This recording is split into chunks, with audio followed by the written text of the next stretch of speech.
maybe you should. No, I've got to get pizzas to that observatory over there.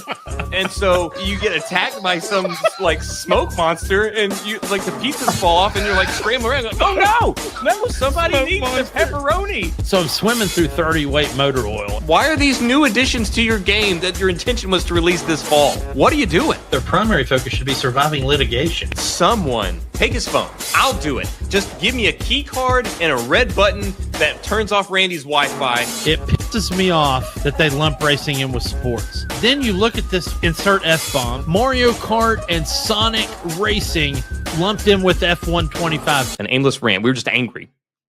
We're just angry. Gentlemen, we can rebuild him.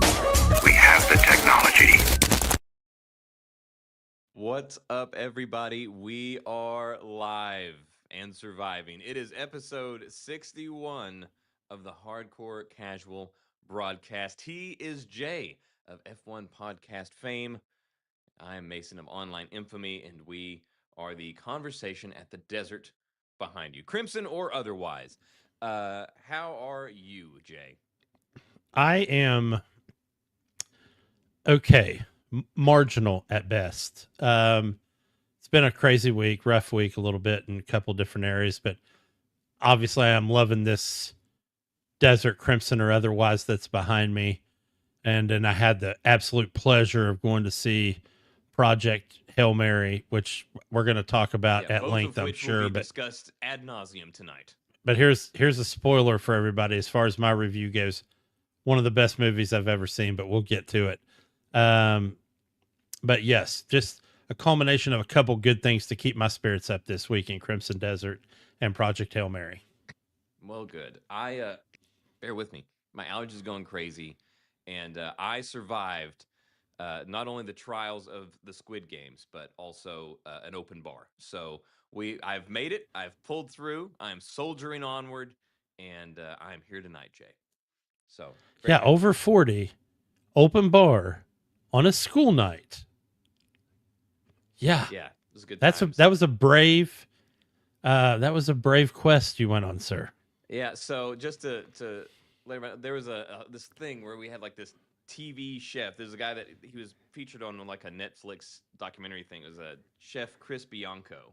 Got his book here, but so we did this thing at Netflix House Dallas, and so he did this thing where he did a four course meal. So he cooked for all of us, did a 4-course meal, and it was awesome. It was great. It was delicious, and there was an open bar, and they also had some really great cocktails I've never heard of, and we'll probably never see again. But they were fantastic. But the thing that we did before was the whole thing with the Netflix house is they have like these different like interactive experiences for their different sort of properties. They've got like a Stranger Things, it's like a Stranger Things like a escape room kind of thing or something like that. And then they had Squid Game Survive the Trials, and that was what they assigned to this event, and it was awesome. It was fun. But yeah, I got some pictures and stuff. But yeah, you got to do the whole red light, green light. They did a few other Squid Game stuff in there. I mean, it was like an hour. They even said that, hey, you can take pictures, but just so you know, we're not stopping for you to take pictures. Like, we're like, once we walk through this door, it's go, go, go, go, go. If you can take a picture, great. Make sure it doesn't flash. Other than that, you can take a picture, but we're not going to be like, okay, if you want to take a photo, none of that. Like, you just had to be like, okay, and boom. All right, keep moving. Like, but it was good. It was fun. It was so good. We're walking. Yeah. But that's cool. Yeah, so we are here though. It is Thursday. Also, it's cold up here. I mean, it's hot outside, but the AC is running, so we got that here. And I am nice and comfy in my my comfort hoodie. So just to let everybody know, just to reiterate, comfort.com/hardcore, get 15% off. And wow. I mean, there's shameless, and then there's what that was. Hey, I am representing here. It is what is keeping me moving. But all right, so no reason to belay the top here. We'll just go ahead and say that. Okay, we'll just move on to Crimson Desert. So that we'll open with that. So as you guys know, Crimson Desert just released, and while we are certainly by no means far enough into the game to provide a review of the game, we can certainly give you our thoughts and impressions so far. I don't know when I will finish this game to be able to be like, here's my full review, because I suspect it's going to be a while. And the thing is, here's the deal, man. You don't have to, because I think one of the things we're going to cover in this review is how this game is going to be a different game to almost everybody that plays it, because it's a kind of choose your own adventure in so many ways. And I think if people had taken that angle to begin with and had not listened to IGN, I don't even mind saying it, then they would have had a better start. But here we are, so we can get into it. Yeah, I think whenever, speaking of like IGN and their whole thing, which Oh I my don't even know God. why they bothered. So they did the thing where they released their review. They scored it a 6.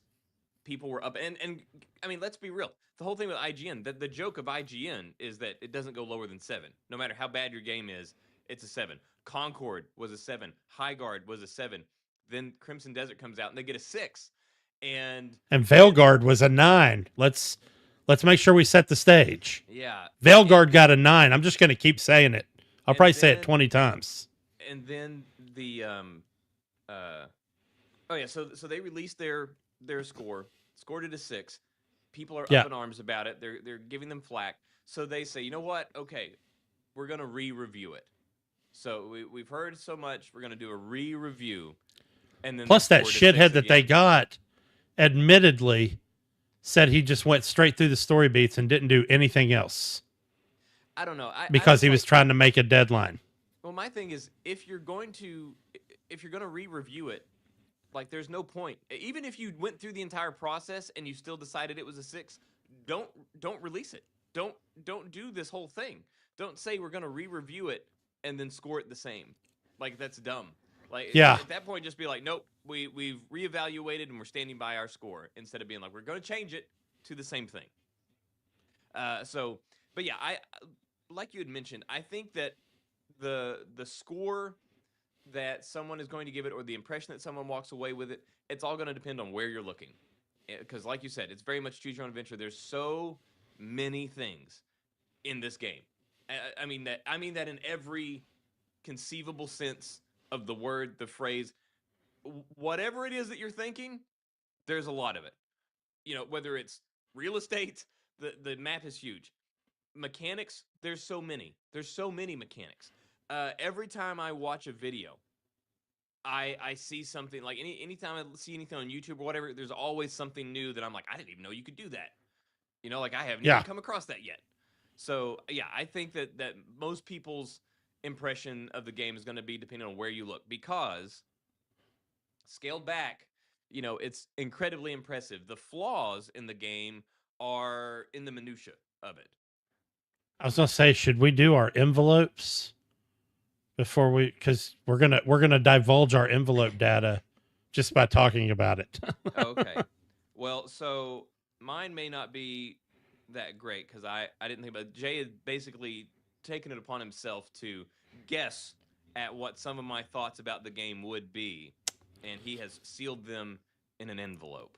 So he will go ahead and reveal those. And then I have sealed mine in a notes app, and I will read yours once you have read mine. Well, I created my envelope earlier this week, and I have, as of this evening, already cracked my envelope open. But I'm going to start out with one of the good parts of it that I think that you liked, and I would hope I'm on this one as well, but I think you love the scope of the game. That its scope is not only deep and long and wide, it's just, there's so many different facets just in the way it works. And I would feel like for you that would be a very positive thing. I do like the fact that it is varied and that there's a lot going on. It does at times make it difficult to know what you should be doing. You know, Yeah, like- it's like obtuse. Whenever you decide, like whenever you're like, okay, I'm done catching frogs for a minute. Let me go and do some real shit. It can be difficult to like determine what it is you need to do. I thought you were going to say it can be difficult to, stop catching frogs. Well, then you turn around and there's crickets and there's all this other stuff. Yeah, then there's Which- crickets. Small frustration, speaking of that, is the fact that like unless there's a different way that you know of, whenever it's like these crickets or whatever that are walking around or like jumping, and it's question marks until you analyze it. The only way I have found to analyze them is to catch them. It's to catch them. Yes, I wish that's that I true. could just like look at them and just like log it. Like if I just like hold L1 or something like that and Yeah. log it without having to put it in my pockets. Yeah, I get that. So your next assumption, sir. Oh, we're not ultra. Okay, Oh, we can my go next one. Okay, all right. And oddly enough, I started mine with a map as well, the scope of it. And now this is all. I'm not. Not only was I guessing at what your thoughts would be, I was guessing at what the game might contain because I've not. I don't know what it's like outside of that for the first couple of cities or whatever because I haven't done that. But I know that you set off and you did your whole thing around the globe. So my first assumption is that the map is huge and you love that about it. That you love that the map is huge, but that it is not as activity rich as you had hoped. But again, I don't know if that's true because I don't know what kind of activities are out there in the greater wide open. wow, you just hung me a great curveball out there for me to swing at on this one. Yes, that is a true statement. I love the map, and I've been employing what I'm about to say in every open world game since probably Grand Theft Auto 3. But like, I like to find the edge of a map and then do a lap around it and just constantly stay to that point where right before it tells you, hey, you can't go any further. I have seen every biome on this map. I've been to 10 major cities. I was not welcome in a lot of them, to the point that I sprinted completely through or crow winged my way and died a couple times and just woke up at a checkpoint. I did not survive all of my encounters. In fact, I died quite a bit in this map opening thing. Well, but I also ended up with a lot of weird weapons that I wasn't supposed to have yet. That's also one thing where, speaking of like not being necessarily warmly welcomed, that was, I mean, one of the very first things in the game that I was I'd gotten whatever special deluxe edition and came with this armor, and so I immediately put it on, and then like you go to walk into the city and they're like, yeah, you can't go in there dressed like that. Yeah, and I'm like, what? So you had to figure out like, how am I supposed to dress? And so you have to go ahead and figure out what's acceptable, and you like listen to the conversations of the people around you and whatever to kind of like get an idea about what they might be looking for. And so I was like, yeah, they will not warmly welcome you. And at one time I was like, oh, but it wants me to sneak in. So I kept my stuff on. I was like, okay, I'm just supposed to find an alternate way in. So I go in, find a way in. I'm like, all right, cool, here we go. So I'm walking around and I'm talking to village people, and all of a sudden there's a group of guards, and they were like sparring in a training ground there. Okay. And they just turned on me and like just beat me up and killed me because I was dressed the way I was within the gates. So I was like, oh, okay, I don't just need to sneak in and then everything's cool. I really do, in fact, have to learn what I'm supposed to be wearing. All right. So my next one, and I think I'm wrong on this one, but we'll see. I felt like you probably hated the control scheme. The control layout. I don't. See, I was wrong. I knew it. I don't hate it, but there are frustrations. I do wish that they would have done some more traditional stuff. Like I really wish that you play on PC, so you don't have to deal with this. But I know that PC has gotten some stuff where like even the controls on PC, I know some people are not stoked about. But I'm using a gamepad.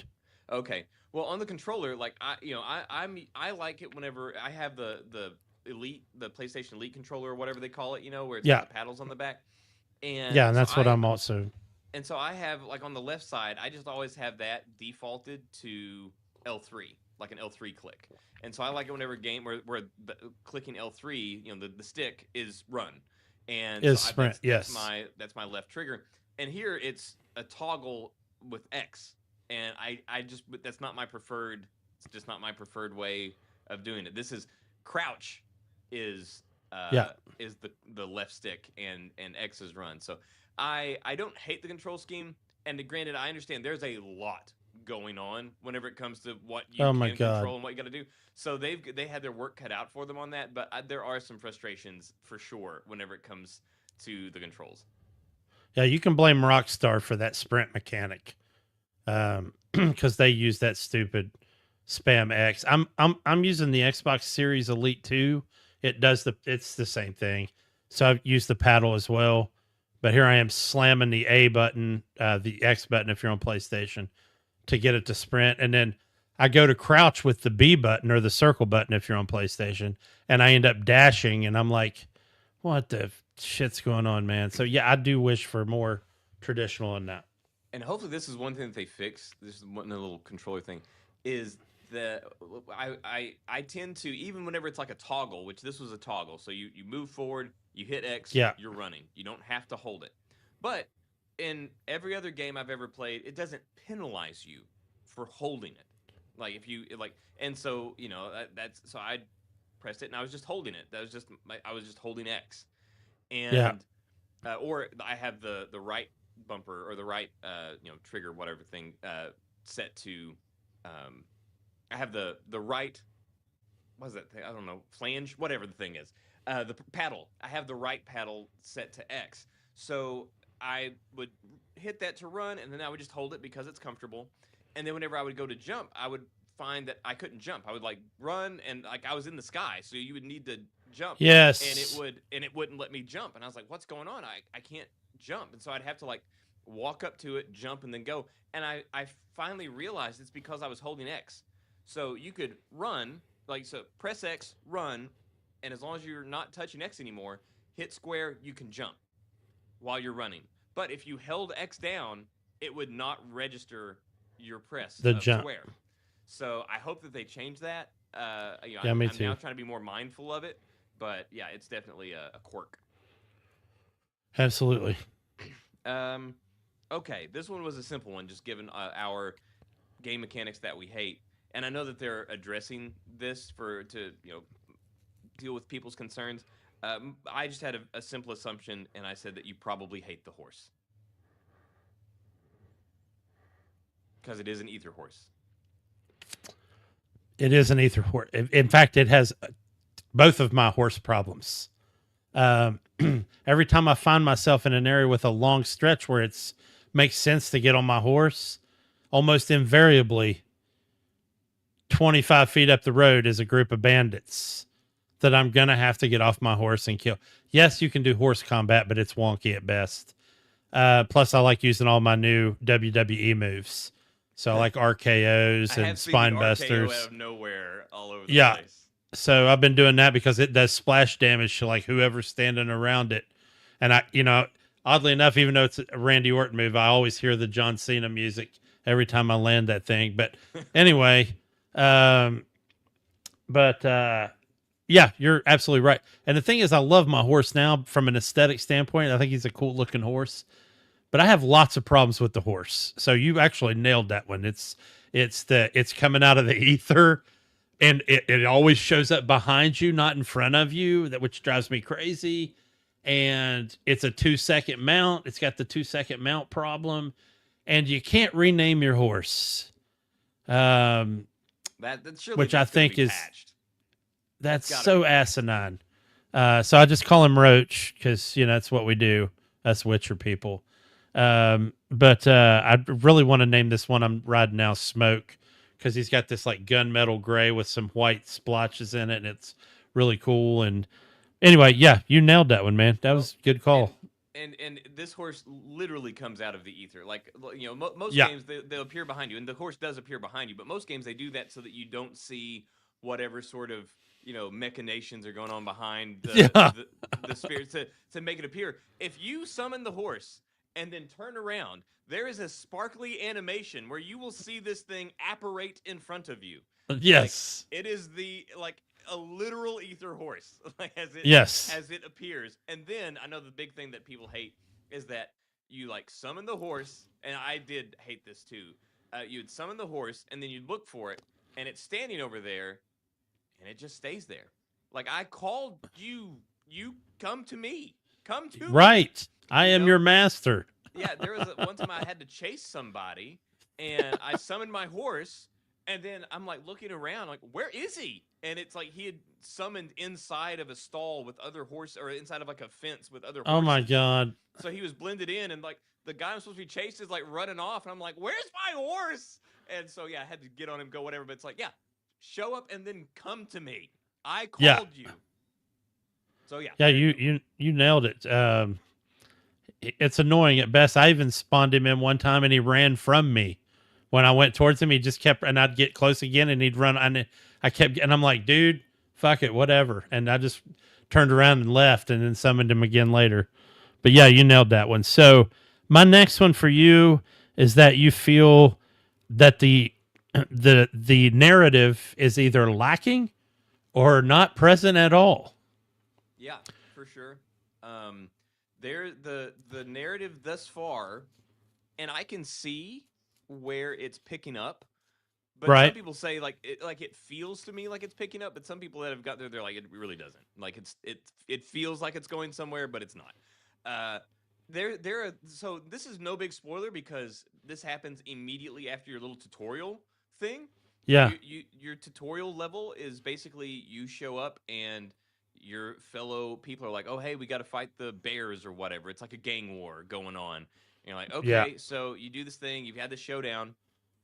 And that level ends with you facing off against this boss, which you are supposed to lose against. And I did.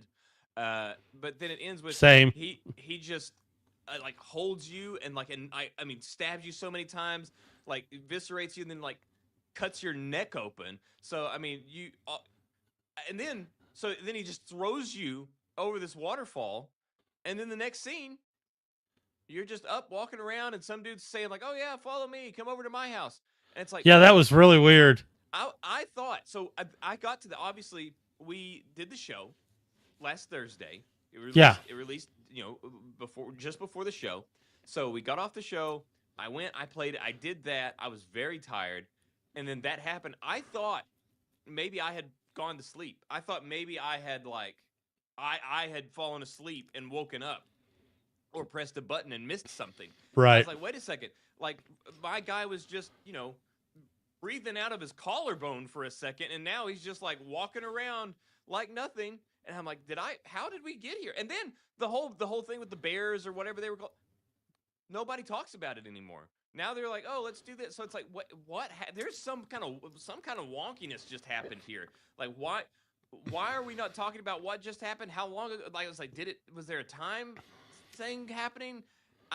And before you even get introduced to the wizard guy, or anything like, there's some weird stuff that happens with you. I mean, for example, that whole transition, you go through this weird spacey whatever thing happening. You have that thing with the cube.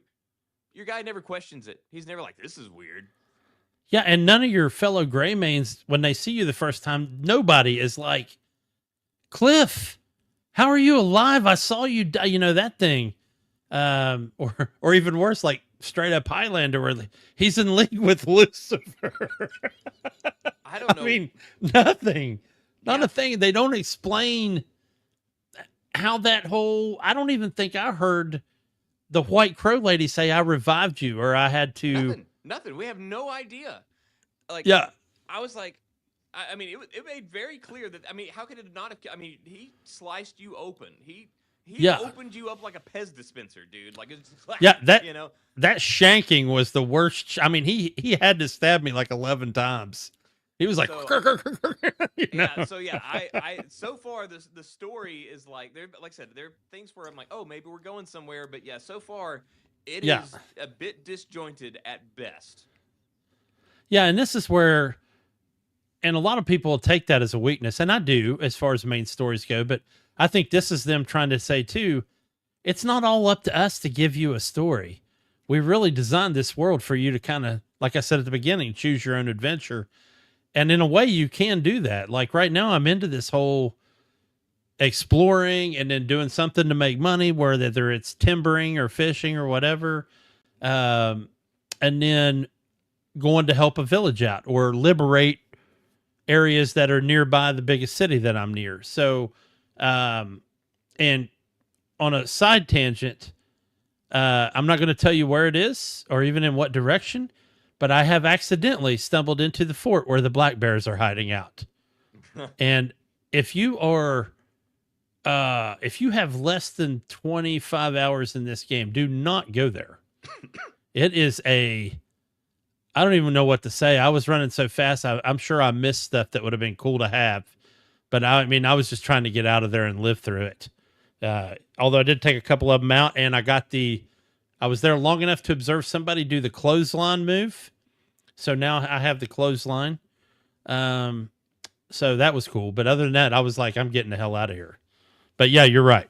Well, So that transitions into my next one, and that is that. And I very well could be wrong about this. I probably am, but I thought Okay. that you would not like the combat. It's weird. I have a couple different viewpoints. You're right, but you're also wrong.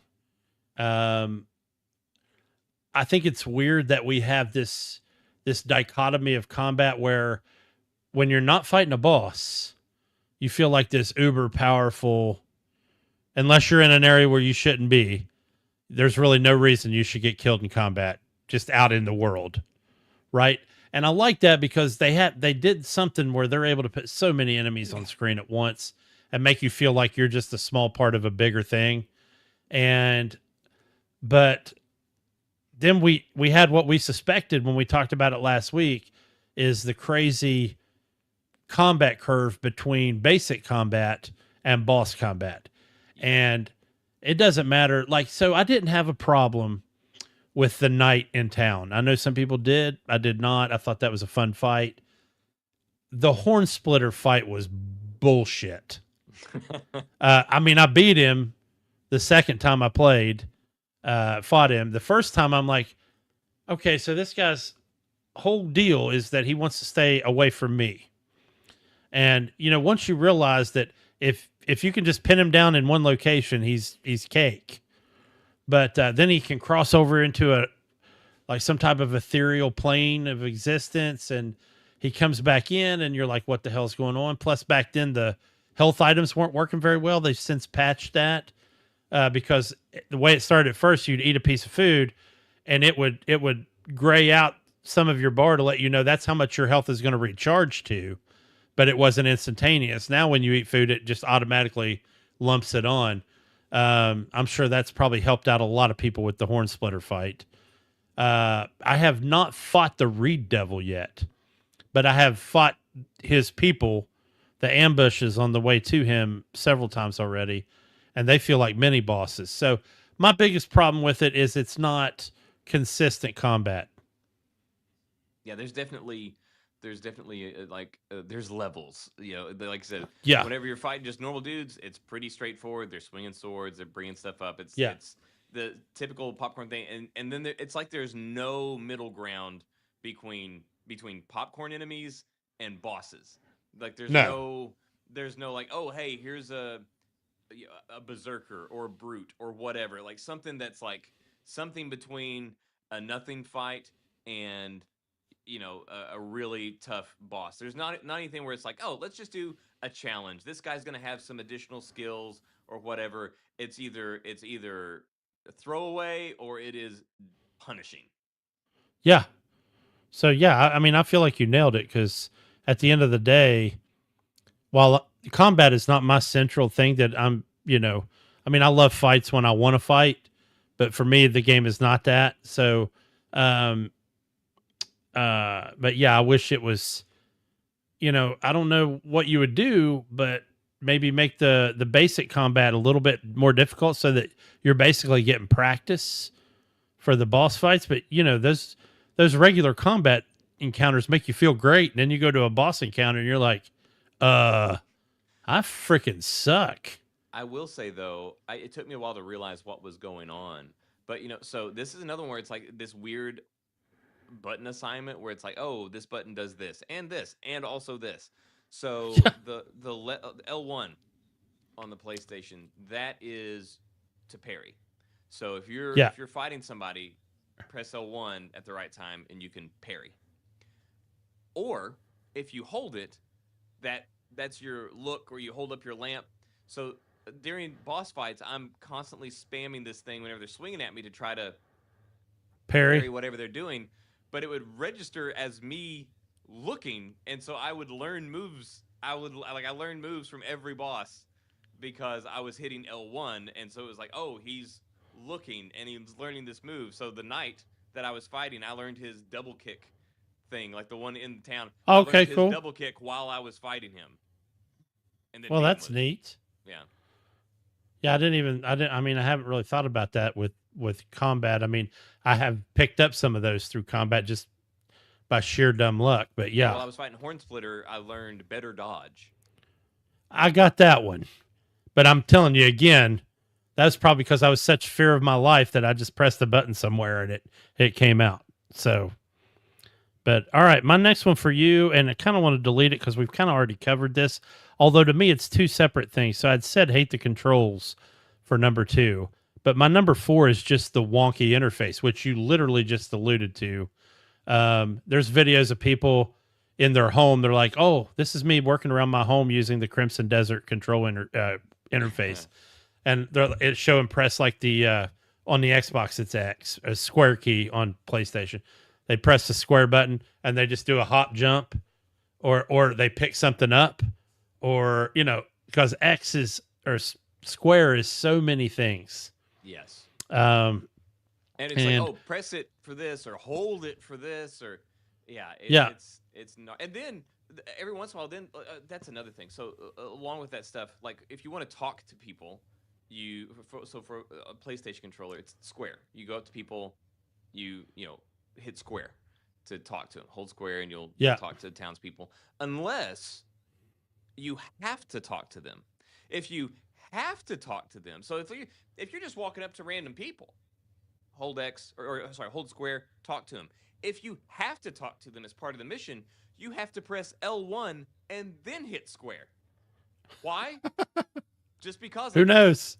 No, just reason because. why. Like why do we have to add an extra step for someone that we have to talk to? Like why don't just let me hold square again? Like that's so weird. And I get that they want us to do, and I think you'll agree with me on this one, that they want us to use that L1 feature with the lamp to look around and really pinpoint what we're focusing on. But sometimes when I walk up to a bench that has 5 or 6 items on it, I just want to look at the thing I'm looking at and grab it. But I'm looking at it, and then I go to grab it, and then my cursor jumps to the thing beside it. And instead of my Abyss artifact, I end up grabbing an apple, which is fine because I'm going to need the apple too. But sometimes I don't want to pick up everything, and I'll forget to hold down on the L1 and grab that specific thing. So I just think that's kind of wonky. Yeah, it's definitely weird. And then there's well, I guess this is a different one. I won't get into that. I'll say this little rant for later. But as far as the control scheme, yeah, I'm with you on that one. Yeah, it is really wonky. Like I said, I don't hate it. I understand that they were up against it. That they had to fit a lot of stuff on that controller. But yeah, it does lead to some unfortunate mappings. And some of it is localization. So I watched a video too, and this was a guy that was pissed off about a lot of he's super pissed about the controls. And he goes, I don't know how you hold a controller, but I hold it like this, where his fingers are on the paddles or on the triggers, and his middle fingers are down behind his controller. Same way I hold a controller. Same way 90% of the world holds a controller. But apparently pretty much default in Korea is everybody keeps their 2 fingers up top, which is why a lot of the controls ended up the way they did. Especially because there's a combo for R1 and R2 together. There's a combo for L1 and R1 together, combo for L2 and R2 together, because that's how they pretty much all hold their controllers. See, I've always been frustrated. There's been games where they're like, oh, to aim, hold like L1, and then to shoot, press L2 while you're holding L1. And I'm like, and I hate it because I'm like, well, now I have to have both fingers up there. And it feels so unnatural for me to have both fingers on the. It does. Fingers. Yeah. Because for 40 years we've been holding it with our, the triggers with our index fingers, and our middle fingers are down behind the controller. And so a lot of it's localization in a lot of ways. Although you did just remind me of another super annoying mechanic, which is everything that has to do with archery in this game. But anyway, yeah, we can get into that one too. Well, actually, I'll get But- into that one right now because it does tie into the controls, and that is that most games, if you start something like if you like pull back your thing or whatever, there's a button that you can press to cancel it. Oh, never mind, I don't want to do Yes. that right now. There is no way to cancel a pulled back bow. No. Like you pull it back and you're like, okay, let me like find somewhere to shoot it so that I don't start a fight in town because you can't like usually you hit circle or square or something like that and it like Yeah. takes or it out. change weapon. Yeah, that does not work. Cannot do that. And real quick for the people that haven't played yet, your arrows are not infinite ammo. Not even your standard arrows are infinite ammo. So arrows are at a premium at the beginning unless you just And- start spending copper out the ass. And to shoot an arrow, it is simply press L1 to draw, release L1 to shoot. It is Which is dink, dink, Dragon's like, that's it. Dogma. Yeah, so Yeah, it's- there are so many times where I shot someone in a village because I was hitting L1 to think I was doing. Oh, that's the other thing. That's the other thing. Let's not forget that, or is it L2? I don't remember. Maybe it's L2. I don't even remember. L2. How it works. But so it's like, yeah, I would accidentally just hit it and like, yeah, bam. So not good. Yeah. All right. So I also had here that you were probably frustrated by the armor. Oh my God. Yes. So like you, I put on my nice gold plate that I've got, with my, my pre-order and edition and whatever it was. Anyway, and then I started refining it because it was the only armor I had. So I have yet to do any refining or anything like that. So I also hate it. I'm not a big fan of plate armor anyway. And I really kind of wanted to go with the whole pirate leather fur cloak. Very, It very makes a lot more Night's sense Watch. given the way that your guy moves. It feels weird to like see your guy doing like Assassin's Creed stuff in full like, plate. plate armor. Yeah. So I kind of really wanted this Jon Snow, Jack Sparrow hybrid kind of design. And I know both of those things are available. I got the hat finally. But here I am now. I'm wearing a pirate hat with full plate armor. Because I kind of have to from a numbers standpoint, because I've refined it. So I've got decent defense on it. And it's not just the armor itself, but it's the fact that hardly anybody gives up armor. And I'm talking about even like boss types, the loot. So that brings us to a whole different argument, Loot which is we stingy, very stingy. it might be the stingiest loot I've ever experienced, really. I mean, because you can kill like a pretty decent, robust dude and get, an apple or maybe a key, or which keys are valuable if you like stealing, which is another whole thing to talk about. But yeah, you're absolutely right. I'm not a huge fan of plus I love to craft and do my own thing. And right now I'm still trying to figure all that out, and I'm trying to mine like crazy and get all these, things I can use. But it's very slow start on the armor and weapons accruement.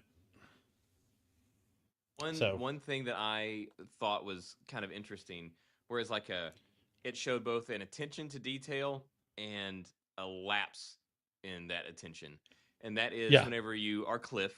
So if you have these metal helmets or whatever, and you talk to somebody, your voice changes. It is noticeably being said behind muffled a metal, a metal, thing in front of the face. So I'm like, that's really cool that they took the time and they thought to do that. So you go and you talk and you can hear it, coming through that metal. You can tell that there's metal in front of his mouth. Very cool. But they don't pay that same attention to enemies that only have helmets. Like, it's not like, oh, this time you see him, he doesn't have a helmet. This time you see him, I have come across multiple just full helmet enemies that sound just like me and you in front of the microphones. Like, there's nothing. Yeah. Like, they are not talking through a mask. So, yeah, I don't know. Armor's hit and miss as far as that goes. Yeah, it's true. Well, my last one is something that I think you love, and that you love about the game. And a lot of it has to do with, the stuff we're into movies and TV wise, but we seem to both enjoy heists and complex puzzle stuff. So I really feel like, and I kind of lumped this together, but that you love the exploration plus the puzzle, deductive reasoning stuff that you need to figure out these puzzles, and that nothing is just given to you. And some of them are easier than the initial reviews would have stated, but there are some that you'll just stand there on a rock going, and then maybe the light bulb goes off, maybe it doesn't, maybe you leave and you come back an hour later, you're like, holy shit, there it is. That's Yeah. it. And I love those kind of things. Yeah, I do like that the puzzles are puzzles. Like it's not just like, Yeah. okay, flip this, flop, I mean, there's some of that stuff in there. There's Yeah. some of these things. There's like a chest or an armoire or something like that I was in a house and I had to like open it, and it was this thing where there was like 3 switches, like these 3 things, or maybe it was 4. It was 4, and there was a picture there, and you had 4 different buttons, and each time you hit a button, different ones turned, and you had to like, it Gotcha. was one of those things. So there's those kinds of things, but then there's also just the environmental puzzles, things like that. There's also a way where you can see past memories, like if you hold up your Like lamp in certain echoes? places. Yeah, and sometimes, excuse me, sometimes you'll be there and you'll kind of like see that your light is glowing or something like that. You'll hold it up, or sometimes I've just been holding it up and then you'll hear like the whispers, and I'm like, oh wait, there's something around here. You'll find it, and Yeah. then you can watch those memories. Once you learn them, you can watch them through this helmet thing that you'll acquire. But there's times where I'm like, why is this here? Like, what is it trying to show me? Like what is what? Like sometimes best I can tell, there's not anything. Other times you'll find out like, oh, somebody like hid something like over here, Yeah. or something happened over here. If you go there, you can find something else. So that's another thing I really like, where it's like if you see something, it's like, okay, what is it trying to show me here? What am I learning? And you can watch them later as well. You can go back and watch them again, but obviously it doesn't have the same impact because you don't see them in the environment. Whereas like whenever you replay them there, you can actually see where everybody is actually positioned when you replay. Yeah. But yeah, I do like the puzzles and stuff like that. I haven't done much as far in the way of heists yet. I have stolen a couple of things. But I have not gotten into any. I imagine there's probably going to be some very heist-like scenarios that you'll be put into. But Well, you're going to create some for yourself. And I found myself, and I was like, I can't believe I'm doing this right now. I'm literally casing this joint right now. I'm trying to memorize guard patrols. I'm trying to memorize who's sitting in the chair at what time of day that's going to block me from stealing it. I mean, you're going to put them together yourself. I don't even know if they're going to give me heist, but I'm going to tell you so right now, you're going to be like, that's a pretty nice house in a pretty shitty neighborhood. I bet they got some stuff up in there. oh Yeah. yeah.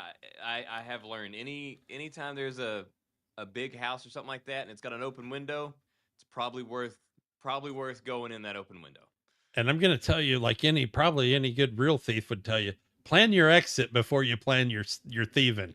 Yeah. Get a good exit, because that's the thing this game does. I don't know. I guess it was a design choice, and they do the whole, you got to lick a little circle on the ground when you steal something, you got to evade it.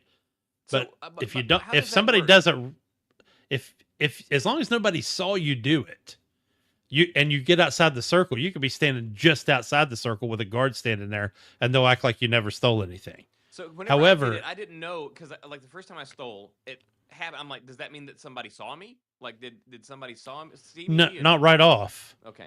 If they if they see you though, like if you did it right in front of somebody, I got news for you. You ain't going nowhere.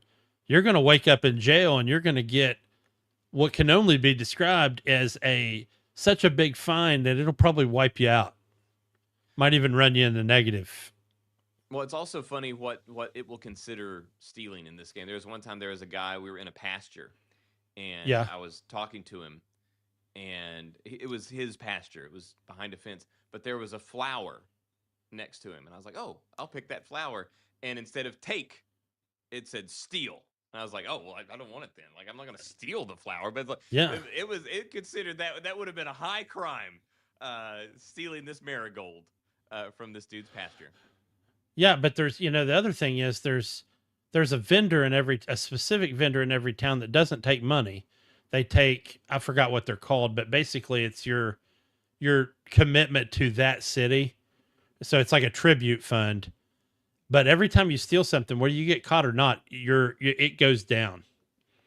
I heard there was a ring later. I don't know what it is, but it can help you with that. But right now, I just you do what you can. But again, you better know what you're doing before you start doing it.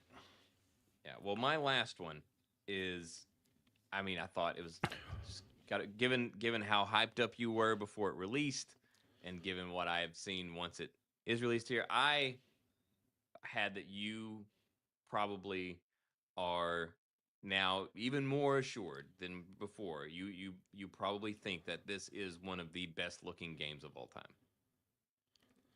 time. Yes.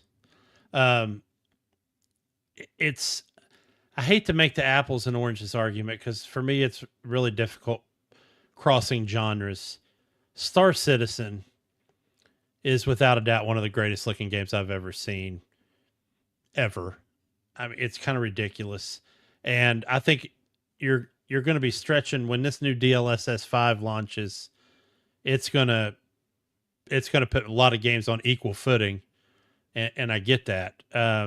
This is a great game. There are times though when this game, and this is where I think they're tricking us.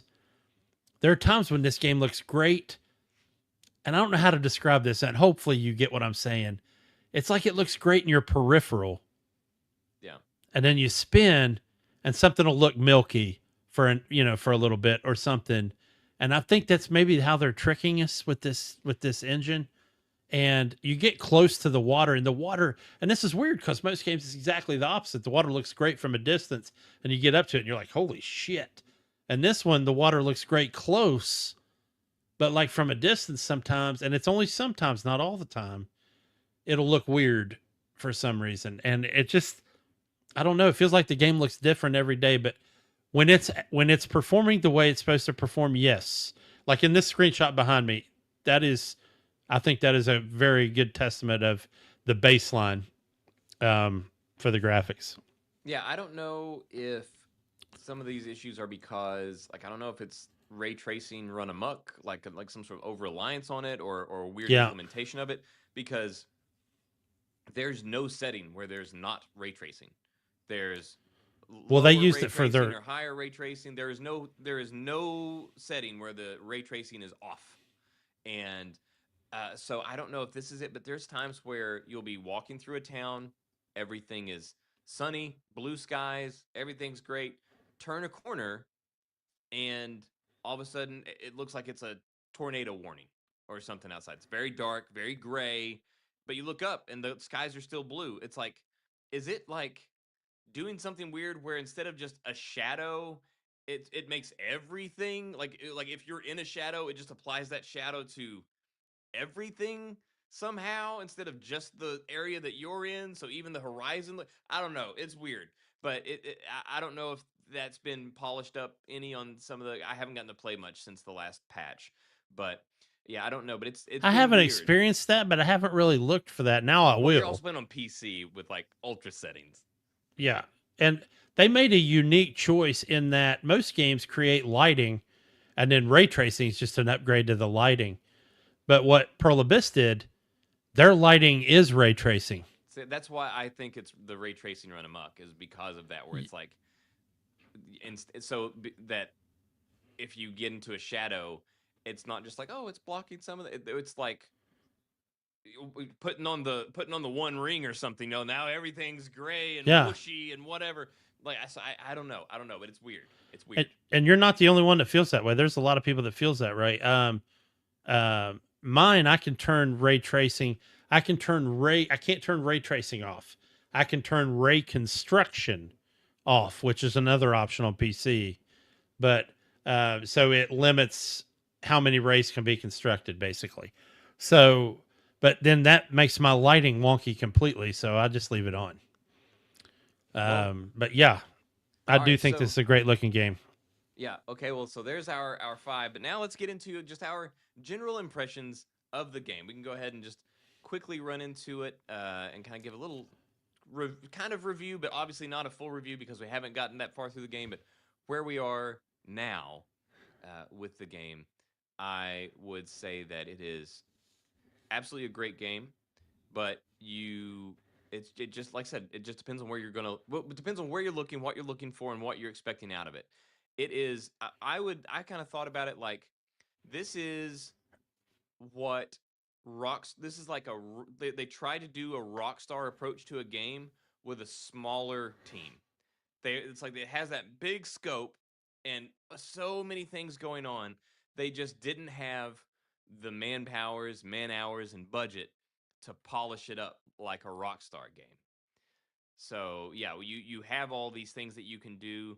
It gets a little bit wonky. It gets a little bit janky. You can get bogged down in the minutia if you choose to stay in the minutia of it.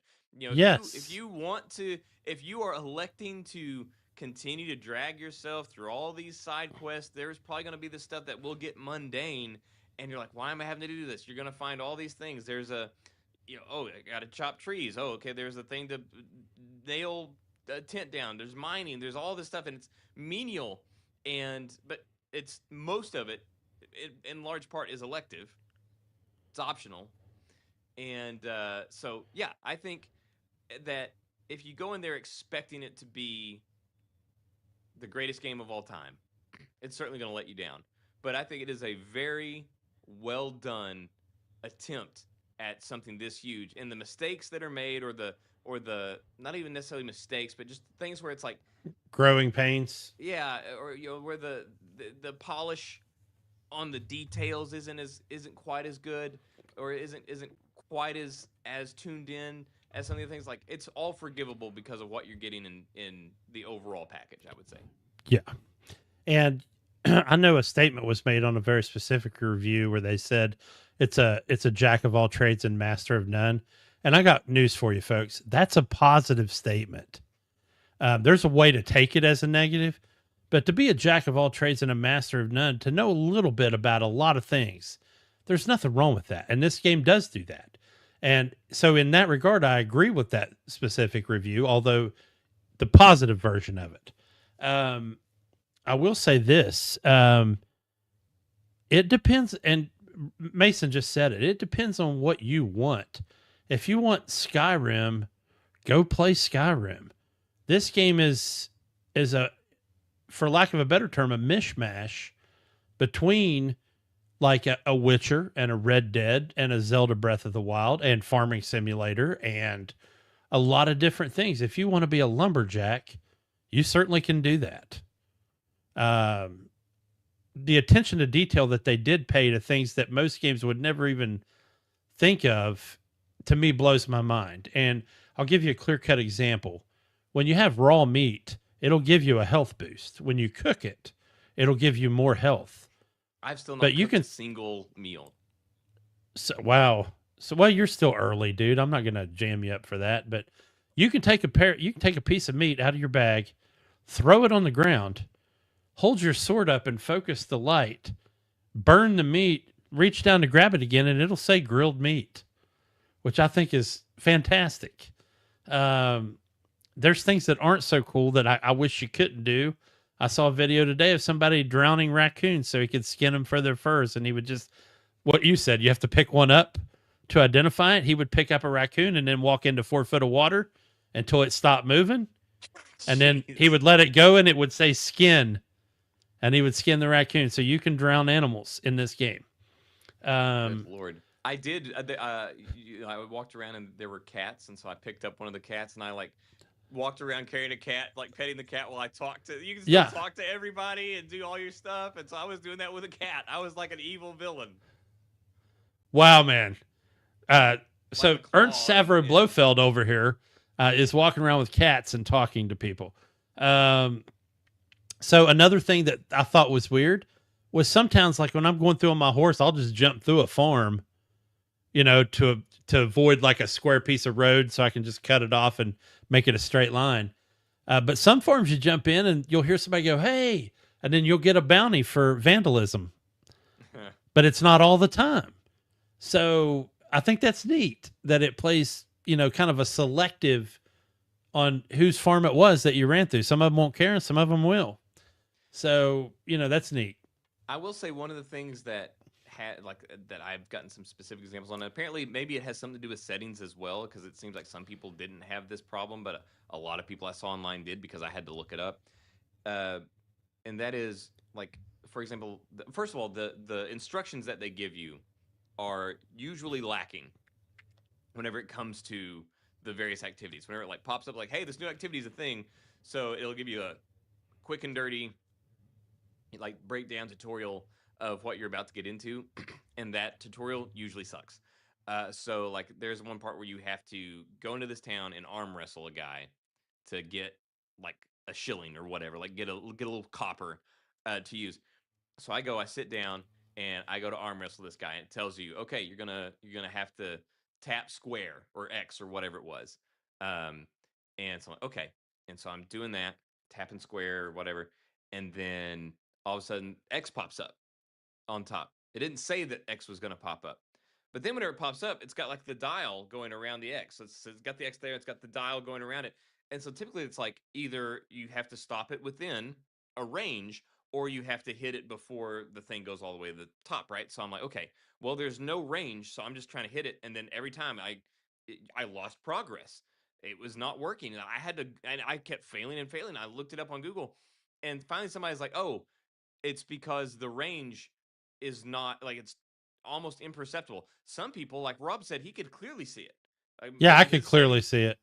and in mine, it was like 3-4% less translucent than everything else around it. Like you had to be, it was insane. Hopefully they've patched it by now. I almost wanted to restart and like screen record it to show just how ridiculous it was, like how impossible to see that it was. Oh, But I know okay. that they did one patch supposedly like directed towards arm wrestling in particular, and so I'm assuming that's probably what they did. But yeah, so Okay. that's been a weird thing whenever it comes to the tutorials. The tutorials usually suck. There's also this thing where they have a really cool mechanic that I have seen twice now, and both times it was wasted. And that is, they have this time where a white crow will come and it will land on your shoulder, and it will have a message, and you take the message. It's like this really sort of like magical kind of moment. Yeah. It seems really cool where like it comes up and you're like, oh, is it coming? Oh, it is. And then it lands on your shoulder. You take it. Both times, that note that they just had this majestic creature come and land on my shoulder and give me this thing. Both times it was reiterating something I was just told, literally like 45 seconds before Yeah. that. And it's not anything big. The first time, it was whenever you learn about like, hey, if you stand on these plates, that's basically a fast travel. They're all over the map. Stand on those, and you'll have a network that you can travel through. And then you jump, you land on the ground, and all of a sudden, bird comes, lands on your shoulder, and it's from the white crow lady, and she's saying like, hey, just so you know, all around the map, there's gonna be these things, and you can. It's like literally just covered that. And then the second time, I don't remember what it was the second time, but it was another thing where I just like it had just been told to me, and then have this majestic creature come and just nag on me and reiterate it. It's like such a really cool mechanic wasted so far. Yeah. By just repeating basic info. It's nothing interesting, nothing cool, nothing cryptic, nothing. Just hey, here's a game mechanic. This is how it works. Yeah, and I thought the same thing. I've now had 3 of them, and I think the third one was her saying, "Hey, come see me when you get a minute." That I'm would like, be so refreshing, wow. given what I've gotten Yeah. before. I'm like, "Come see you where?" It didn't tell me there was no. I'm like, okay, whatever. I will say, speaking of like hey, where are you? Like that kind of like the map. That was a lot of people were saying that the map and all that stuff, that like you weren't told what to do or whatever. That's not really true. So upon playing it, Yeah, they were acting like there was just like no guides whatsoever. they're So everywhere. it went, yeah, like you can pick your missions. You have the same kind of thing where like, this is the mission I want to focus on. You've got your map. Yep. Things are marked on the map. You have a mini map. So all that's there. The only thing you don't have, unless you've got it and I just haven't seen it or found it, is if you want to go somewhere, it doesn't highlight the mini map, Correct. the road, to show you GPS. where to go. Yeah, you just kind of like, okay, it's that direction. Let me just go that direction and kind of follow the roads and get there. That's the only Yeah. thing it doesn't have is the highlighted path, explicitly telling you where to go on the roads to get there. Which So I other am than that, it's so pretty happy straightforward. Yeah, it does not. I would I don't have strong feelings one way or the other. I don't think it's necessary, and I don't think Yeah. adds anything that it's missing. But it's fine. But yeah, so like the people that say that there's no that it's so easy to get lost or not know, like I said, I've had stuff where I didn't know exactly what I needed to be doing because like the story's kind of vague and there's a lot of stuff and you don't know like necessarily like am I at the level that I need to be for Right. whatever I'm coming. But as far as like where do you go, like you can easily find where you go. Like Yeah. it's literally a red X on the map.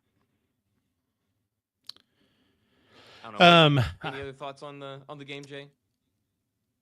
I don't, other than to say this, because we had some naysay at the beginning, and the naysaying was so bad at towards pre-launch and then at launch that Pearl Abyss's stock. This is an example of entertainment being affected in the real world. Pearl Abyss's stock dropped 30% on launch day. And no, I don't know how many people had to dump their stock in order for it to fall 30%, but I'm guessing it's a lot. And then 5 days into the launch, they've sold 3 million copies. And now the stock is skyrocketing. So whoever dropped it really caught it in the hind end from an investment standpoint. To make a comparison and to put this in perspective, Claire Expedition 33, which was Game of the Year, and pretty much at every single award show it was nominated in, and won pretty much every award it was nominated for. It took them, oddly enough, it took them 33 days to sell 3 million copies of their game. Well, And Crimson Desert did it in 5. I will say, so I was just going to say, to end my review, I'm still going to make my stand that this game will get up there nominated for Game of the Year. And I think they're going to pull a No Man's Sky. I'd say that for Clair Obscur, like that's a little bit of an apples and oranges thing because Clair Obscur was an unexpected hit. They put it out not expecting anything from it. You know, they were like, "Hey, it's a good game," but they didn't know it was going to be a hit, and that turned out to be a huge hit. This thing was clearly marketed, expected, outlined to be a hit, and it was catching fire. So it's a little bit of a different story. However, that's not to say, but that it's not impressive because that was a very impressive number, and they killed it. They sold a lot of games, and I think this just goes to show that the investors and the gamers, it is a very small overlap of that Venn diagram. Most of the people that are investing, most of the Pearl Abyss investors are not gamers. They have no clue. It's just a company. Somebody told them like, "Hey, this is a good event," and then so you have these people that aren't gamers, and they're seeing stuff from IGN or Kotaku or whatever, and then they're panicking and they're dumping instead of just listening to the gamers who are like no, we're looking forward to this. We're excited about this one, and it's crazy that it dropped on launch day. Like I would have expected it to have dropped prior to launch day, and then launch day start to come up. But it's like it blows my mind that it happened on launch day whenever it was hitting massive numbers. So yeah, I think this just goes to show that the people that invest in these companies, for the most part, by and large, the vast majority are not gamers, and that's also a problem. It's like I know that the companies need money, they need capital to do these things, but then it's whenever you're doing stuff to appease the investors, you're a gaming company, your investors aren't gamers, so you have to you're trying to make a product to appeal to gamers and also keep your investors happy, and your investors aren't gamers. So it's like this weird thing about which master do you serve, which one's gonna be the one that gets the most of your attention, because you can't serve two masters. I feel like they chose the right one. Yeah. And they chose the gamer. And I think anytime you stay pure and true to your cause, it'll all pan out in the end. And so it was one of those things where I don't think they bent to the investors, and I knew they probably thought, we can survive this and we'll get a comeback on it, and they did. And now this, like I said, the stocks are skyrocketing, and I don't think they're going to have any concern.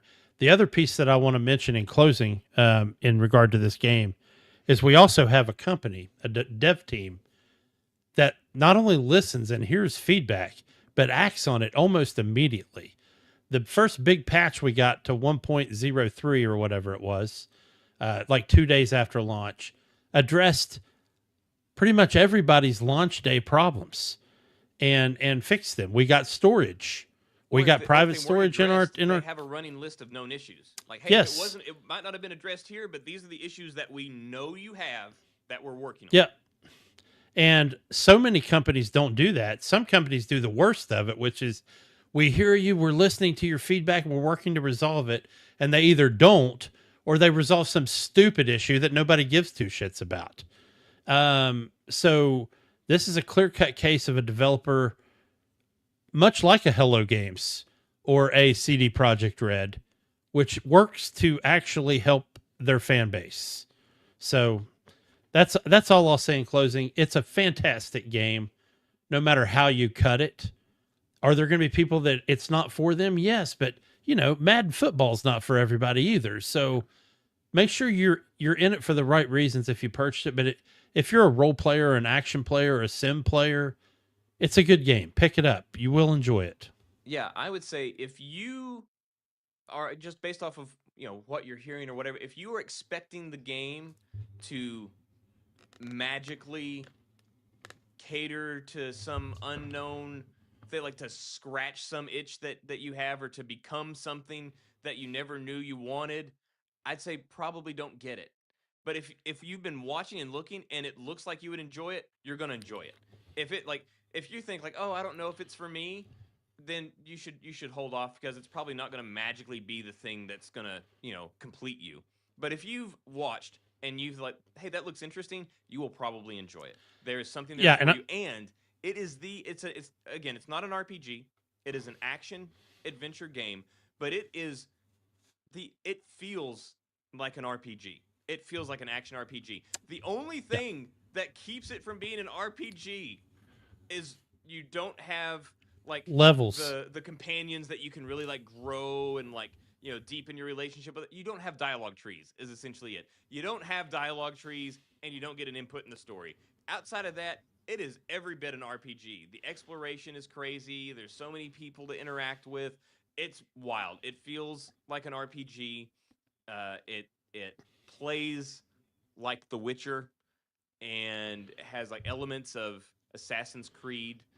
Like, yeah, there's jank. There's a lot of controls that have to be like mapped on here, but for what it's doing, it's really great. It's really great. So yeah, I think they had a big task ahead of them, and they did a very commendable job of doing it. And I think, like you said, it's only going to get better. They're going to clean it up. Yeah, and if your TikTok algorithm is showing you a Crimson Desert video every other video, and you still don't own it, guess what? Buy it. You obviously want it. Get it. Pick it up. But just as funny anecdote, we went to one of our favorite haunts last Saturday, which is 903 Brewers, and we weren't even 3 minutes into our sit down at the table discussion before our waiter picked up on the fact that we were talking about Crimson Desert. And while he necessarily wasn't the best waiter, he was very interested in the game, and which I thought was funny that it ended up being a whole conversation at the table about Crimson Desert.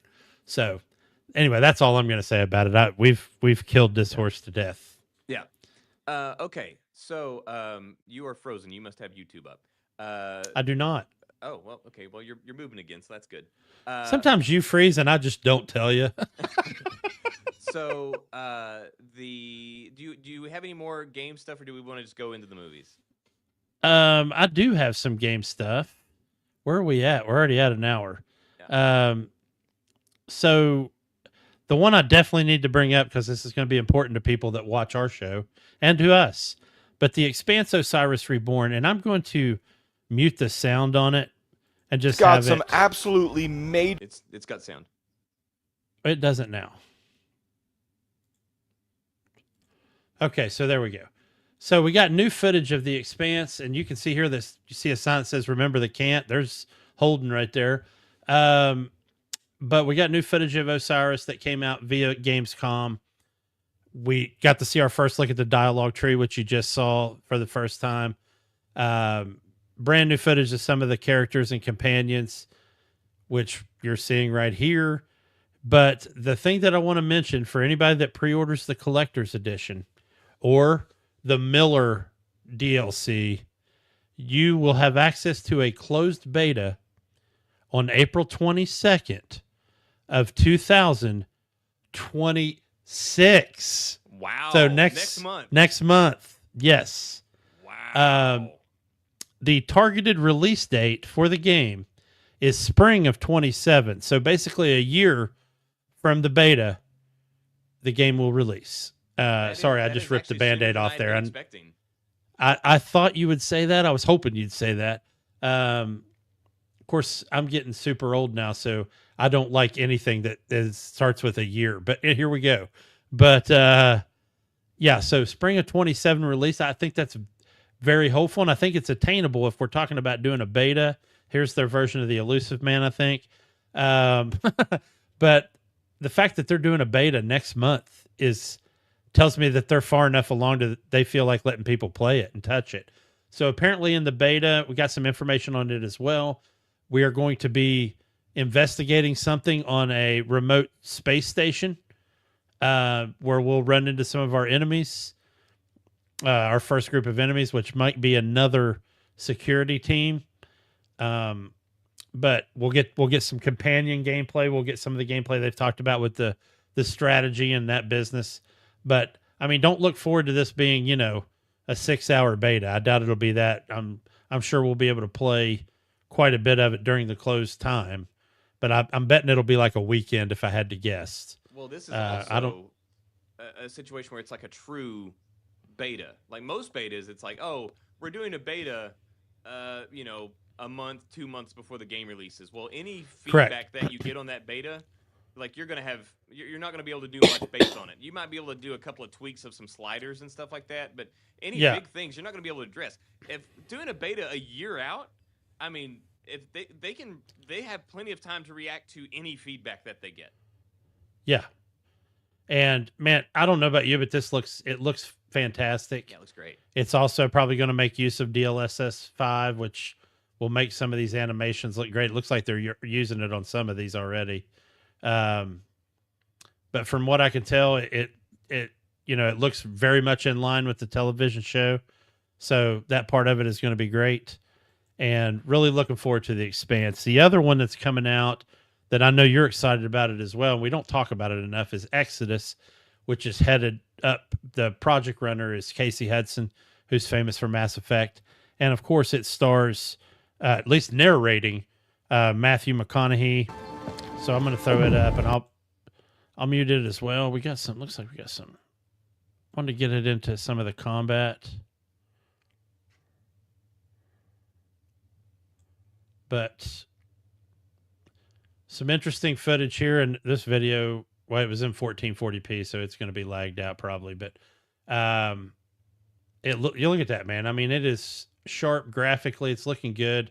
As I told you, like the intro trailer was, and I'll go ahead and remove it because it's just too lagged out. But was emotional, man. It's a really emotional opening trailer, and I don't want to spoil it. So if you have not seen this yet, find this video. It's like a 26-minute video. And I just didn't realize that they were going to be pulling at our heartstrings like that. So it kind of caught me off guard. But it looks really good. You can definitely see Mass Effect DNA all the way through it. From the way you got the synthwave music during combat, the way the cover system works. I felt like I was watching a little bit of Mass Effect. So we've got two games that are kind of in that vein coming out, which, is a good problem to have as far as I'm concerned. Yeah, hopefully they both deliver. Yeah. I I'm not going to show it because we're gonna be pressed for time once we get to talking about movies and stuff tonight. But the Starfield update I mentioned last week, some new information, more fleshed out information on the new DLC that's coming to Terra Automata. That DLC is a full-fledged DLC that's only going to be $9.99, which I think is great. If you buy the premium edition, you'll get it anyway. Some new interesting things that we never had, which was cruise mode. So now you'll be able to get up and walk through your ship and use your workbenches and upgrade your equipment and talk to your companions while you're flying. And to anybody that hasn't played Starfield, I know that sounds like something we should always be able to do. But on Starfield, initially, you had to be on the ground or docked at a space station in order to walk around your ship. So that by itself is enough to warrant a look. Plus, it's going to really make use of the PS5 Pro's new PSSR technology. And I don't know what that is. I haven't done a lot of research into it, but apparently it's a big deal. It's as big a deal to the PlayStation as DLSS is to PC. So it looks really good on the PS5 right now. So looking forward to that on April 7th and seeing how that goes for anybody that picks it up. And that was all I had before we move into movies. All right. So obviously the big thing here. So we had two big stories. One was the release of Crimson Desert, and we'll talk about that. And then the other was Project Hail Mary, which is one that Jay and I have been excited about for a long time. We've been looking forward to this movie. Whenever it was in production, we were talking about it. So it is finally here. Ryan Gosling starring in Project Hail Mary, and we have seen it. We'll start off. We'll let you know what we think before we get into any spoilers or anything like that. So we'll start off with just spoiler-free kind of thoughts. And I will say, and I suspect Jay concurs, but I will say that it was absolutely incredible. Not to bury the lead, that doesn't get thrown around a lot here. But I would say that I would call this one a masterpiece. This was a masterpiece of a movie. Wow. I mean, that's a stiff claim. I mean, I totally agree with you, but it's so it was so good. I know that I've seen like talking blurbs pop up now in the trailers where it already should be considered one of the greatest of all time, which is definitely a phrase you don't want to throw out lightly. I've got to say, I don't know how many movies I've seen in my life, and it's a lot. And there's words I don't throw around lightly, like generational.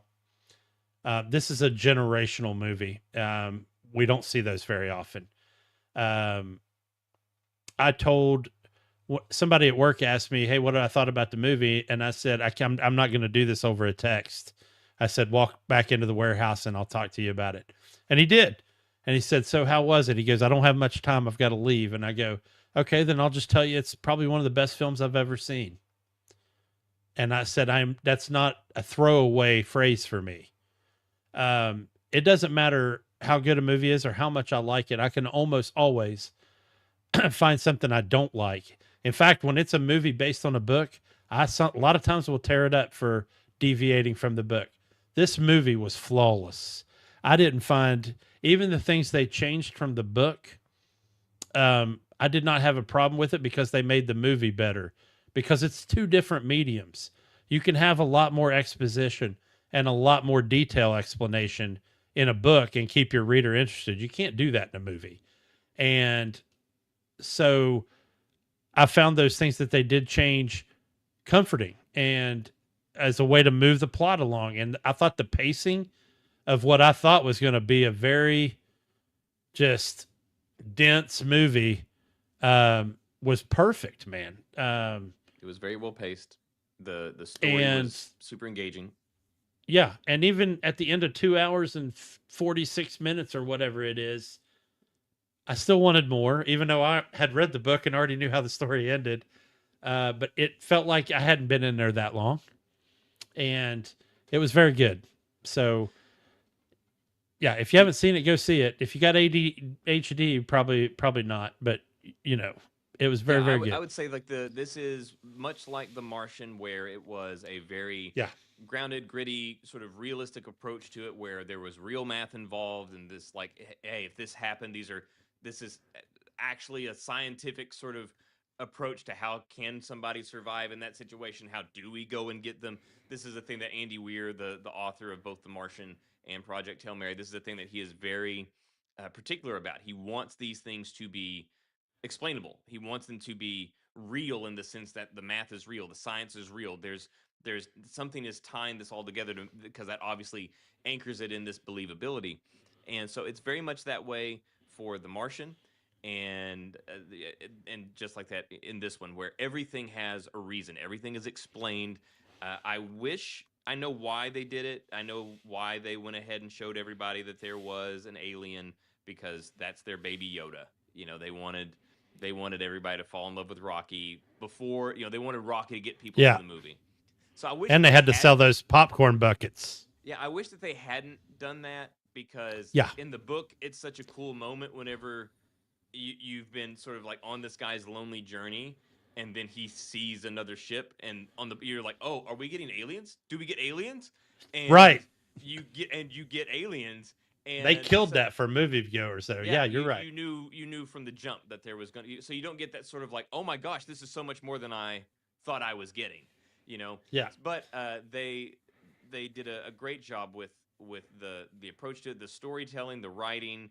They used the same narrative device that they did in the books, which I liked, which is that he has amnesia from the sleep that he's gotten. I mean, that's the opening scene of the movie, is that he has amnesia, so he doesn't know where he is, he doesn't know what's going on. And so that's the narrative device in the book as well, where you are going forward from the point that he wakes up, and then as he moves on, he's remembering more and more of what got him there. So it kind of is doing this sort of doubling thing where, okay, you move forward a little bit in the current time, and then he remembers something from the past. And then that informs where he's going as he continues on. It's a really great narrative device, and they kept it in there. So I love that. I think that this movie would have been something totally different had it not been Ryan Gosling as Ryland Grace. Yes. He was perfect for that role. He was exactly as advertised in the book. Like this, he was born for this role. Like I said, this is one of those where you cannot picture somebody else in that role. He was he is that character. And I don't know if you thought about this like this, but I started thinking, what if we swapped the two Andy Weir main actors, and you had Matt Damon playing Grace and Ryan Gosling playing Watney, and it wouldn't have worked. No. You needed Matt Damon for Watney, and you needed Gosling for Grace. And even Gosling himself said this movie was more hard work. It took everything I had to do this because it was different from anything he had ever done. And I look back through his, just thinking back through his filmography, and he's right. I mean, it's very different, both emotionally and mentally. But you could tell he had fun.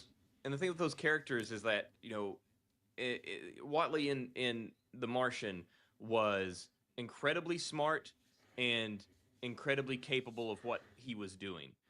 Ryland Grace is not. Ryland Grace is incredibly smart, and he was woefully underprepared for the situation that he was in. And he was timid and reluctant. He's fighting from behind on that. He's not an astronaut. This is not what he's supposed to do. So, yeah. So smart, but weak-minded, too. And, I mean, he overcomes that. But, yeah, I thought that was so awesome. So, yeah, I think before we go into spoilers or anything deeper, I'll just say that, yeah, it is peak sci-fi. It is a slower burn, but it's not. I know that a lot of people don't like slow burns. This is not a boring, slow burn. It is very methodical and well-paced as it gets you up to the point before it really catches fire and goes. And then once they hit the gas, it does not stop. Oh, man, it doesn't stop at all. So it's very much like, okay, it's like at the top of a roller coaster, like the click, click, click, click. You can feel it getting there, and then once they round that crest, it is all gas, no brakes, and absolutely fantastic. Yeah, peak sci-fi for me. Yeah. Are we ready to do like Yeah, we can get into some somewhat. spoilers now. So, spoilers now. If you haven't seen it, go see it. Could not recommend it more highly. Spoiler hands. So, yeah, from this point forward, we will talk spoilers. Go ahead, Jay. So we've had this discussion before talking about superheroes and how I love flawed characters. And there's pretty much nobody more flawed than Ryland Grace's character. And you know, and we've both lived long enough too that we've had some of those old shit moments like I don't even know how I'm going to step forward, much less get through whatever it is I'm going through right now. And when he first wakes up and he's got the amnesia and he does the dry erase board and he finds out it's going to take him 11.83 years or whatever it is to get back home. And then he's walking around the ship just like he's went loopy, right? Because he's completely lost it. And then he's going through the personal effects of the two people that had died, the two astronauts that had died. And he finds the bottle of vodka or the bag of vodka. And he's standing there and he looks at that bag and you can just tell he's like, I know I shouldn't do this. Then they spend the next 5 minutes just showing him walk around the ship drinking vodka and acting stupid and falling over. And I really felt like that was one of the best examples of humanity that you can show, because in that moment, he wasn't perfect. In fact, he was probably the opposite of that. And the recovery he made from that because of that ship showing up and how he's like, okay, I got to crank this up and figure out what's going on. And then even though they sped it up, the communication part, trying to figure out how to communicate with Rocky. And he's like, okay, well, math's universal, blah, blah, blah. And even though it took way longer in the book for them to learn how to communicate. And I'm so glad they sped that up in the movie. And I think that's what you were alluding to. That's right when the film starts to take off, is once those two can communicate. And then there's a lot of comedy in there. It's one of the best buddy movies of all time. There's a bunch of tone shifts throughout the movie. Yes. So there's like the setting up for Doomsday sort of tone. Yeah. Then there's the Lost in Space tone. There's this First Encounters tone. Then there's like the buddy cop tone. I mean, there's all sorts of stuff single white female where he feels like he can't get any privacy. And that whole segment was fantastic, where he's like behind the wall and he's like, I don't even know if he can hear me right now. It's like, I can, you know, and I'm just like, oh, this is so 2001 right here. Yes, Dave, we can hear you. But yeah, man, I really enjoyed the humanity portion of this movie and what it showed. Yeah, the streamlining that it did, because again, we understand you take a big book, you put it into a 2.5 hour movie. There's only so much that you can do. And I think the choices that they made were smart. It's like you said, it leaves you wanting more, but it's better than something feeling hollow. In the book, you obviously learn far more about the other astronauts, and you learn what kills them and all this stuff. And you know, here you don't get that. You get him looking through their effects and pictures and whatever, and even telling them like, hey, I wish I would have known more about you, and whatever. So you kind of want to know more. And if you want to, go read the book. It's in there. There's also like they did a change with the beginning of the movie, but I understand why they did it. In the book, the start, it starts the same way with him waking up out of his induced coma or sleep or whatever you want to call it. Yeah. But it's to the ship falling apart. Here, like in the book, that ship is held together with duct tape and bad science. It is creaking and falling apart, and he is just keeping it together through sheer will. And here that's not a thing, but it makes sense because there's so much else going on to right. It would have been too much. It would have been too much to like have this complete chaos all the time of something else on the ship breaking and all this stuff. Plus you want to have it where it's kind of like whenever you have like a wrestling show and there's like these what they call cool down matches, because you don't want to have like two incredible matches back to back where people are on their feet cheering or whatever because they blow their emotional load, as it were. And then so if you have one and it's like all this crazy stuff or whatever, and then you have another one right behind it that's just as good, that one is going to suffer and people are not going to care about it as much, even if it's all this stuff's so crazy because they just had their emotional payoff that they did. So much like this movie, you don't want to start off with all this chaos just for the stuff where it really picks up to have people be less invested in it. So Right. having this smooth ramp up to that insanity made sense. So yeah, they remove some characters, like he has his ex and his friend that he has coffee with like every week or month or whatever it is, and Right. stuff like that. But yeah, it was all really uh, clever cuts that they made from the book, and I think what they did cut, even though they didn't, it was alluded to. Most of the cuts that they made, they alluded to them, but Right. they just didn't dig into them. So yeah, I think the choices they made were absolutely fantastic. I think that the whole thing with Rocky, first of all, Rocky is as described in the book. They nailed him. I mean that was an absolute by the book description of what Rocky was. Also, they had Andy Weir on set, so like Andy Weir was there on set all the time, so he was involved in the production of the movie as well.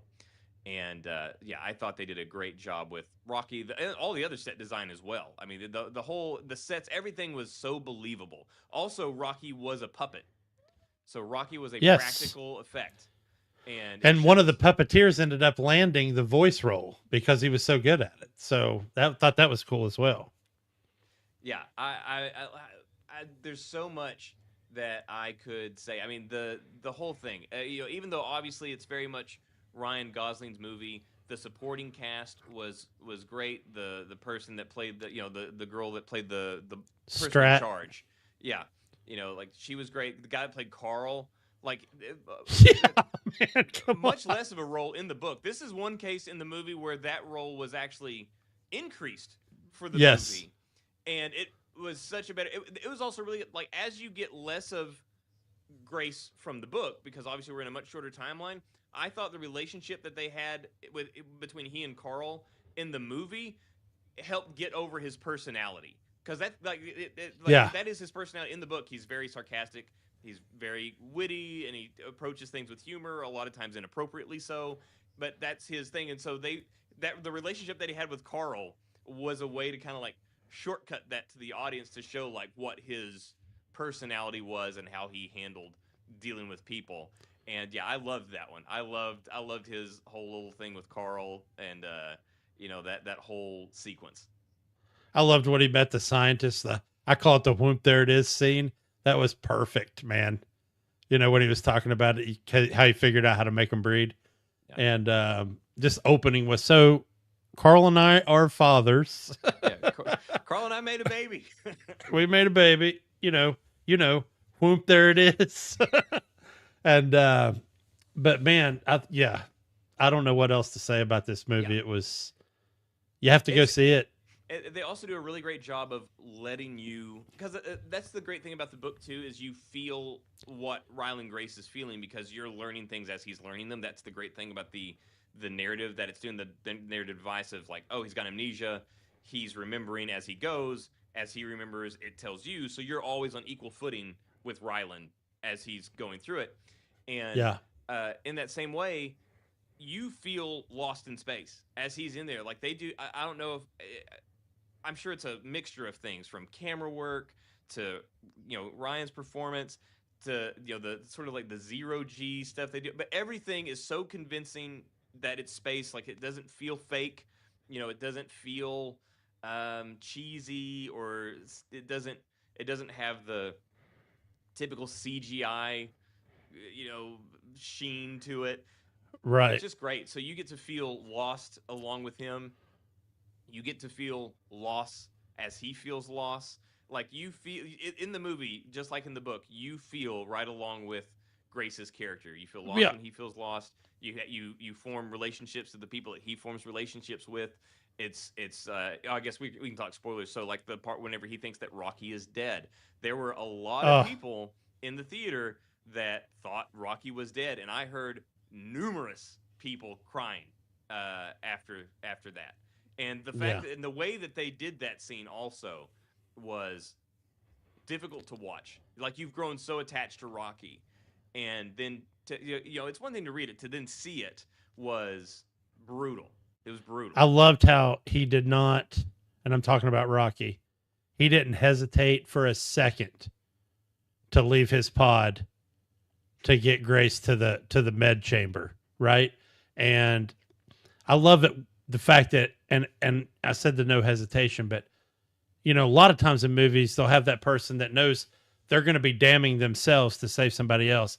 They still like to use this trope of, that split second where they're like, I don't know, I've got to do it, right? But the whole Bruce Willis, Ben Affleck in Armageddon, that whole bit.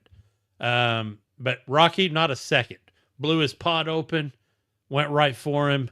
And, even though I knew what was going to happen, I'm still just like, it tore me up on the inside, man. I was like, this is fucking incredible. But then to see it. Yeah. Oh man. Awful. And I mean, in the best way, like it accomplished what it was trying to accomplish. Yeah. And you plus the whole time, even remembering it, reading the book and watching it in the movie, going, man, if he's dead, how's he going to get him that fuel to get home? I remember that when I was reading the book, I was like, well, shit, he's screwed on so many levels right now. That was another thing. I was wondering if they were going to put this in there, and they did not. I suspected that they wouldn't, and I'm actually glad that they didn't. In the book, there's a part after Rocky does this sacrifice where Grace knows that Rocky's not dead. He finds like these essentially like gills kind of things on him, and even though they're now separated between a wall, they have different atmospheres, but he finds a way he sees that these gills or whatever like clogged with this like charcoal looking substance, and he tries to like blow it out with compressed air, and he does, thinking that if I clear that, Rocky can breathe and I'll save him. And so he does that, and then it's one of those things where it then makes everything worse, because as it turns out, that's basically blowing the scab off of a wound for what Rocky had. That was Rocky's body. That was his defense mechanism, was this charcoal-like stuff. And so it's one of these things where it just kind of like resets the counter, where it's like, oh, Rocky was in bad shape, but obviously we don't know at the time that he was healing, and then he blows it out. Now Rocky's in bad shape again. We have to wait again. So I was like, let's just skip that. And thankfully they did. They just bypassed that whole arc. Yeah. And so it made sense to just have him there and kind of watch. Now, that was one thing where I was like, given that we've read the book, I don't know how people that hadn't read the book would watch it, but I would imagine that the amount that they linger on, because Rocky is then very, like, he's out of commission, but he's still got him in there. He's still talking to Rocky. He's still going back and visiting. He's still there. Like, surely, if you hadn't read the book, you got to be like, this guy's not dead. Like, he's got to come back, because he's still coming back. Like, there's no way that he's going to continue to come back. What?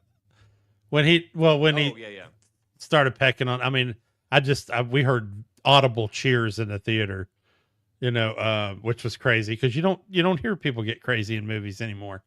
But yeah, man, it was quite an event, the whole thing. Yeah, I was super excited. So this is one. So Crimson Desert, does it live up to the hype? I would say, kinda. Maybe not really. The people that got so hyped, you got something on your eyelid there. For people that got so hyped about it that they thought it was going to be the greatest thing since sliced bread or whatever. It's not that. It's not the perfect game. It's not the game to end all game. It's not the game that includes everything. But it's really good, and it's a great first attempt. It's definitely good bones to build a sequel to, where they get to improve on all the stuff they started. But Project Hail Mary, does that live up to the hype? More so. I don't think this thing was hyped enough. And yeah, it delivered in every conceivable way. Like you said, it will be generational. It will be one of those things. Like, this will be like 20, 30 years from now, when Ryan Gosling is the elder statesman this will be one of his roles that they still talk about. This is going to be one of those movies that they still come back to. They're going to have a 20th anniversary of the Hail Mary Project, the 30th anniversary of the Hail Mary Project. This will be his Lifetime Achievement Award trailer. Yes, this one is going to be there. It will be. I mean, if he does not get nominated for Best Actor for this movie, it'll be a damn crime. Like, absolutely. So I told Chad this morning. He was the guy that came in and yesterday morning rather, and asked me about it at work. And I said, "Here's what's going to bug me." I was like, "This movie's going to get best movie or best film." And he But will we're get so Best early Actor. in the year. We're so early in the year. One, two. Even though he carried this movie alone, and right now he definitely deserves Best Actor. Somebody's going to be part of a Scorsese encore ensemble piece that they knock out of the park, and it's going to make all the A24 people happy, and they're going to get Best Actor, right? I said not for nothing, but the Rocky Puppeteer team and voice as a whole deserve to be nominated for Best Supporting Actor. Yeah. Which would be revolutionary, by the way. I don't know And what they that would fall under. definitely They put that under special effect. Like, how would they it. categorize that like practical puppet? I know and Jim Henson's puppeteering? won it. Jim Henson's won it before for his Muppet use in movies, and Under I what forgot what it category, though? fell Oh, under. because that would be a weird one. That's a weird but it definitely deserves recognition because it was done so well, so well. Well, I think he should. It should be included as literally as Best Actor or Supporting Actor. But I mean, that's not going to happen. But still, I thought it was excellent. But yeah, I think it's too early in the year, unfortunately. But like I said, I think it'll get Best Film. Yeah, and good news is, guys, it's an Amazon Prime movie, so it will be coming to Amazon and it will live on Amazon for a long, long time to come. Yes, which is good. But, Which is all right, excellent. well, Both of those movies are excellent. Both of the books are excellent, folks. So both. Did you say The Martian is the other one, or yeah, The Martian and Project Hail Mary. Whether you watch it or read it or do both, you're not going to have a bad time. yeah, I'm sure. I believe is it Artemis? Is it one I'm sure like Andy Weir is probably going to be a busy man in the years to come. All Yeah. of his books are about to get optioned out, no doubt. Well, we've already talked about this is going to be the start of the years of space and space travel. So I think it's a big deal. Yeah. All right. Well, okay. So got that. Moving on. What do you got, Jay?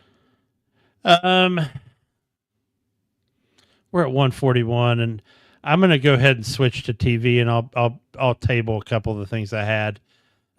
So it was announced the era in which the Assassin's Creed TV show would be taking place, which is 64 AD, because back then it was 64 AD, which was the reign of Nero. And if you're not a big Roman history buff, like some of us are, you do know the phrase that Nero played the fiddle while Rome burnt, which there's no indication that he started that fire. He did I wouldn't say profit there's off no of it. indication. There's no conclusive evidence that he was part of that fire, although he did profit off of it by extending his building projects afterward. But as far as Assassin's Creed go, I think this is a hotbed for stuff that they could go after. A, the fire. B, the fact that there was an assassination plot on Nero that failed. In fact, it was one of the few emperor assassination plots that failed. And then lastly, Nero committing suicide, because Assassin's Creed could say, we made it look like one, but it's not going to be one. And again, I don't know how much time they're going to cover in one season, or if every season's going to be a different era. If they get more seasons, I don't know what your thoughts are on it, but I'm excited about this time frame, because the last time Assassin's Creed went to to Rome or Italy was in Assassin's Creed 2, Assassin's Creed Brotherhood, and Assassin's Creed Revelations, where they were in Renaissance Italy in the time of Da Vinci and those guys. So it'll be interesting to see an ancient Rome. And this would take place technically right after, well, not right after, but somewhat after Assassin's Creed Origins. So I am a little bit relieved. I'm still terrified of this project. I'm still terrified of I am Netflix too. having control of Assassin's Creed. You know, they've had more hits than they've had more misses than they've had hits whenever it comes to adaptations. But one thing that I find relieving about this is that it's not going to be an adaptation of the game. So it's clearly going to Yeah. be based on the story that's set up by the games, but it will not be following one of the games. So there's one advantage that they have right there is they will not be adapting a game. So they can do whatever they want, and that doesn't screw up the game. That if it was if they were doing something with the game where it's like, oh, why did that didn't happen in the game, why would they do that? So that's one thing that made me feel a little bit of relief right there, just because they can't screw up one of the games. So that softens the blow, where even if they do a terrible job, at least they didn't ruin the story of one of the games. So I have some of the same concerns that I have with the games, and I know you have the same concerns because we've talked about it ridiculously. Is how much time are they going to spend in the modern world? One, two, are they going to pretend that the movie did not exist? Yes. Because the animus in the games was basically a tanning bed that you laid in, and they closed the cover and you went sleepy. And the animus in the movie was a Dr. Octopus vertebra tentacle that, like, spiking animatronic claw arm thing, and it makes me wonder if they're going to pay homage to that at all, or just No, pretend it didn't exist. I think they're going to pretend it didn't exist. It was a different company. It was a different license holder. I think that thing is dead and gone, and that's the best thing is don't allude to it.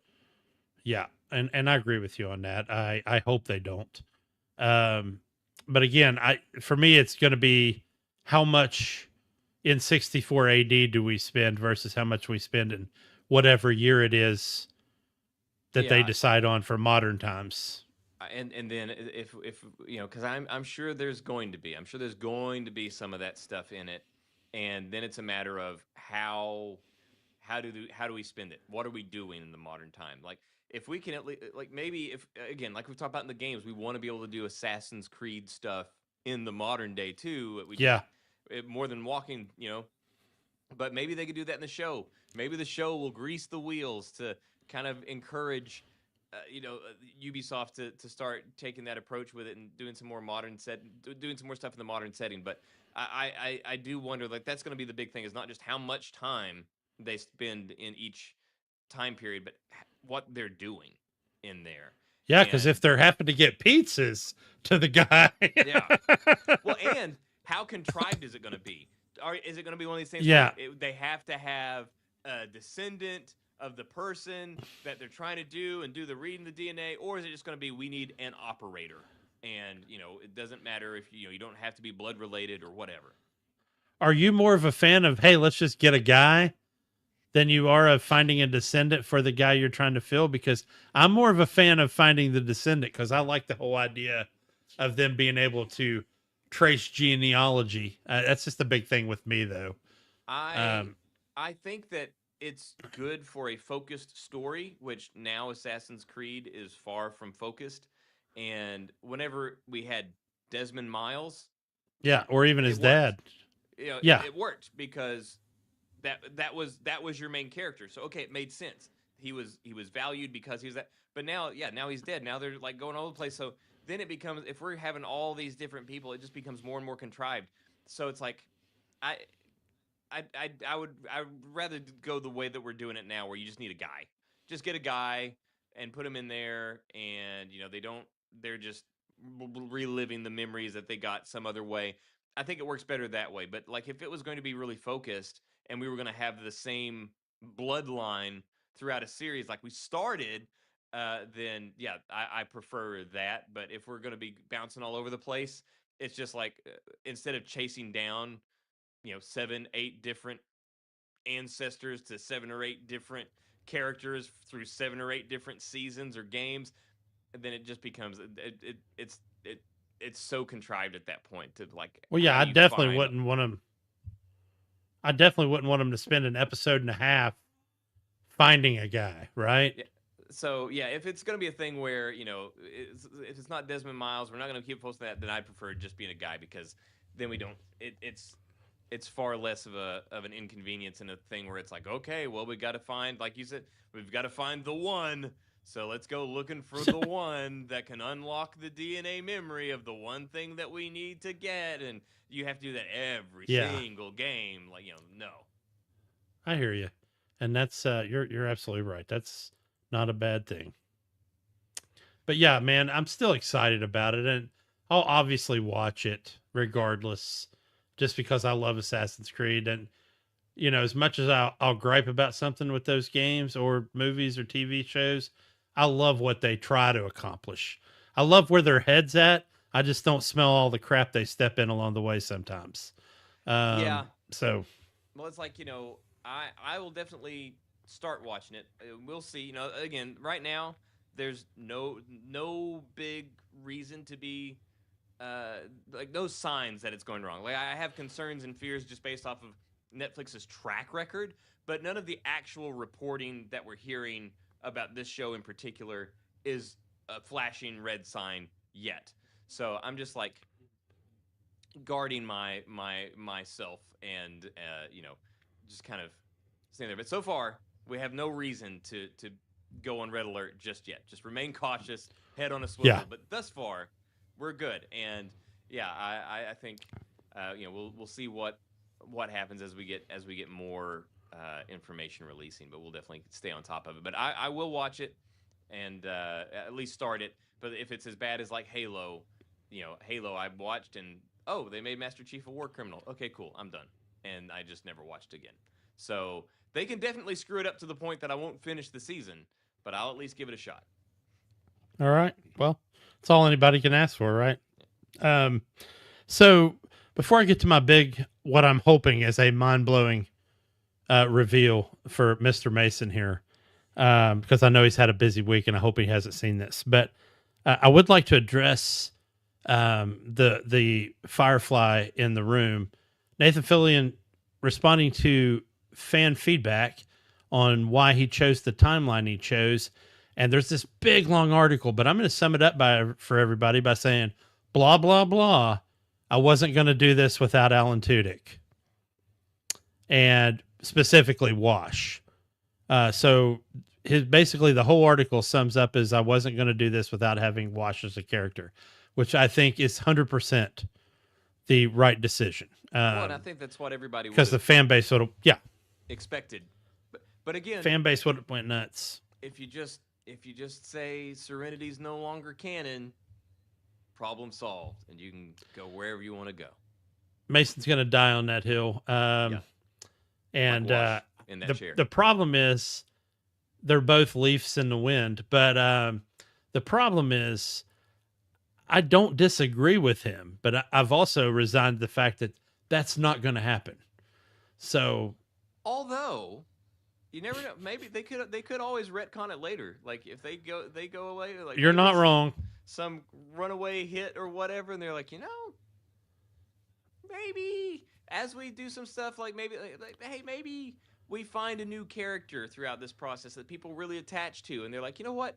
Maybe the whole thing with the Reavers ends a different way. Maybe the showdown goes this way. Maybe we fiddle with it. Maybe we do a special or a 3-episode arc where we basically it's Serenity but tweaked and rewritten.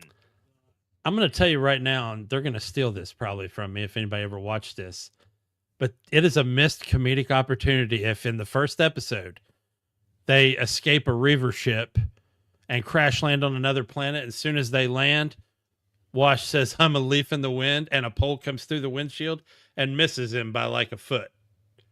I think that would be awesome because as soon as he starts to say I'm a leaf everybody's going to be gasping for air, hoping he doesn't die. But I still think that would be hilarious. But anyway, yeah, I'm okay with them keeping the movie intact because there were parts of it that I very much enjoyed, except for that last part.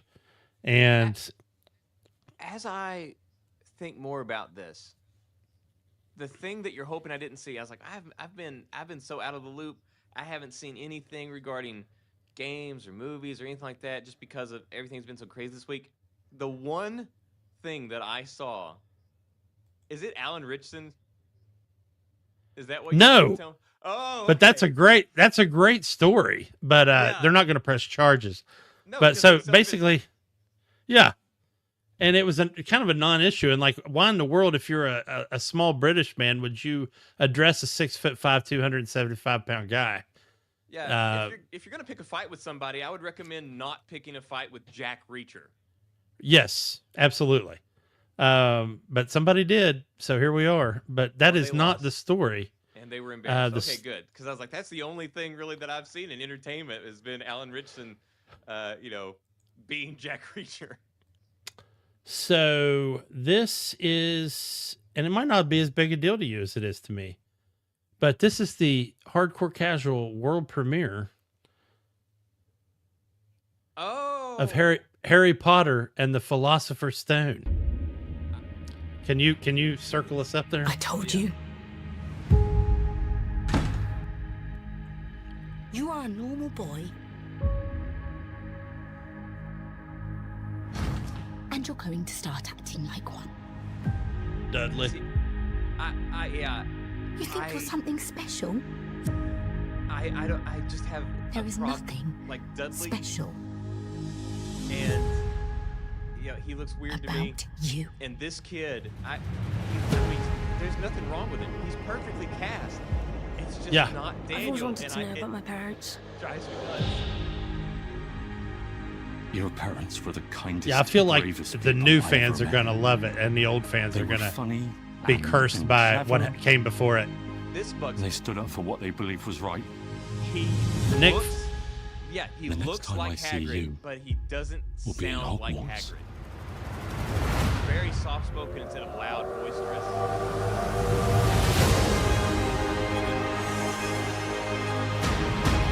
The cinematography looks great.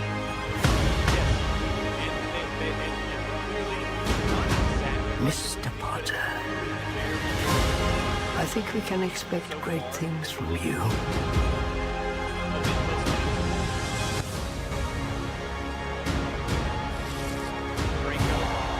Let's Yeah. see who you are.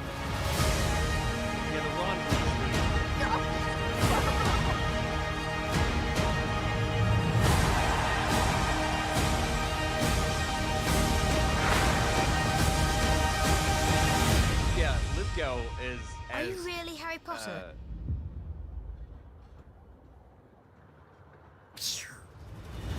Yeah, Lithgow as Dumbledore. I'm very curious to hear his British accent. That- We have yet to Yeah. to hear him.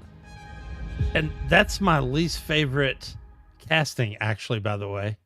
I know people went nuts about Snape and they went nuts about Hermione. I think it looks good, man. I think if I had been a person that didn't grow up with the current movies, I would be super freaking excited about this show. But it's going to be hard to displace the years of dogma you and I have had with the books and the movies already.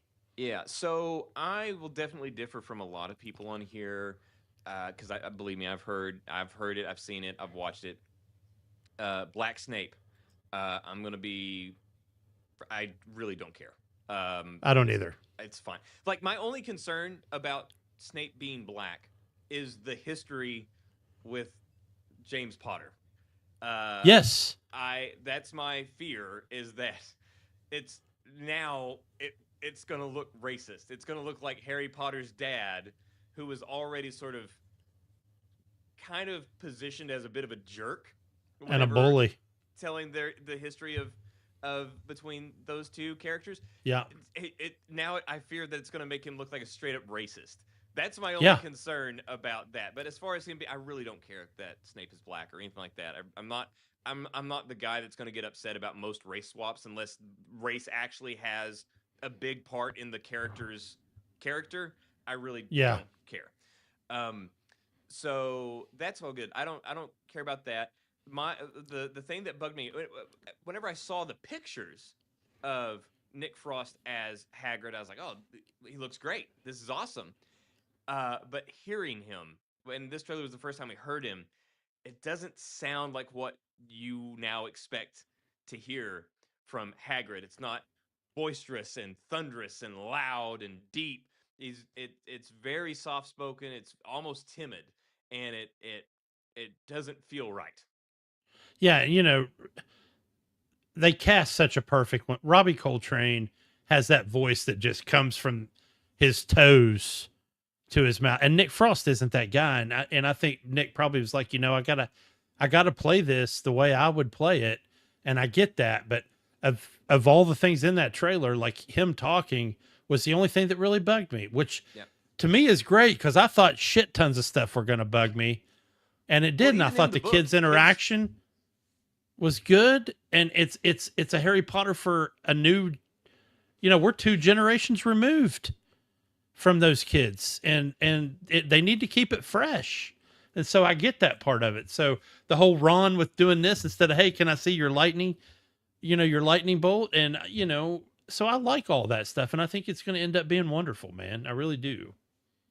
But even in the book, Hagrid's voice was always described as being this, you know, like Yes. shaking everything that he was in. It's just, so it's just like, not that's one where I feel like even if I hadn't seen the movies, I would still be disappointed in that voice. But yeah, But let me ask you this. Both of the scenes they show him talking in are both low-key scenes. Now, true, Robbie Coltrane still played both of those scenes in a bolsterous way at the Three Broomsticks and at King's Cross Station. But it might be Nick just saying, hey, if we're just sitting around having a conversation, I don't have to be that way. But the voice, like the tonation of his voice, it doesn't sound like, even if he gets more animated, like there's no gravel to it anyway. Like it's Yeah. not like, it doesn't sound like there's anywhere else for it to go that would make it that. Like it's just going to have to be more of what that is. I don't know. We'll see. But as far as the kids go, like I said, I think the kids look like they're cast great. It's just hard to see other kids It is, man. in those roles. I didn't like whenever it was first announced. There were people that were like, oh yeah, no, I'm not. I can't do it. And if it's not, if it's not Daniel and Rupert and like I can't do it. And I'm like, oh no, it'll be fine. Until I saw the first casting photo of the kids, and they looked like they should.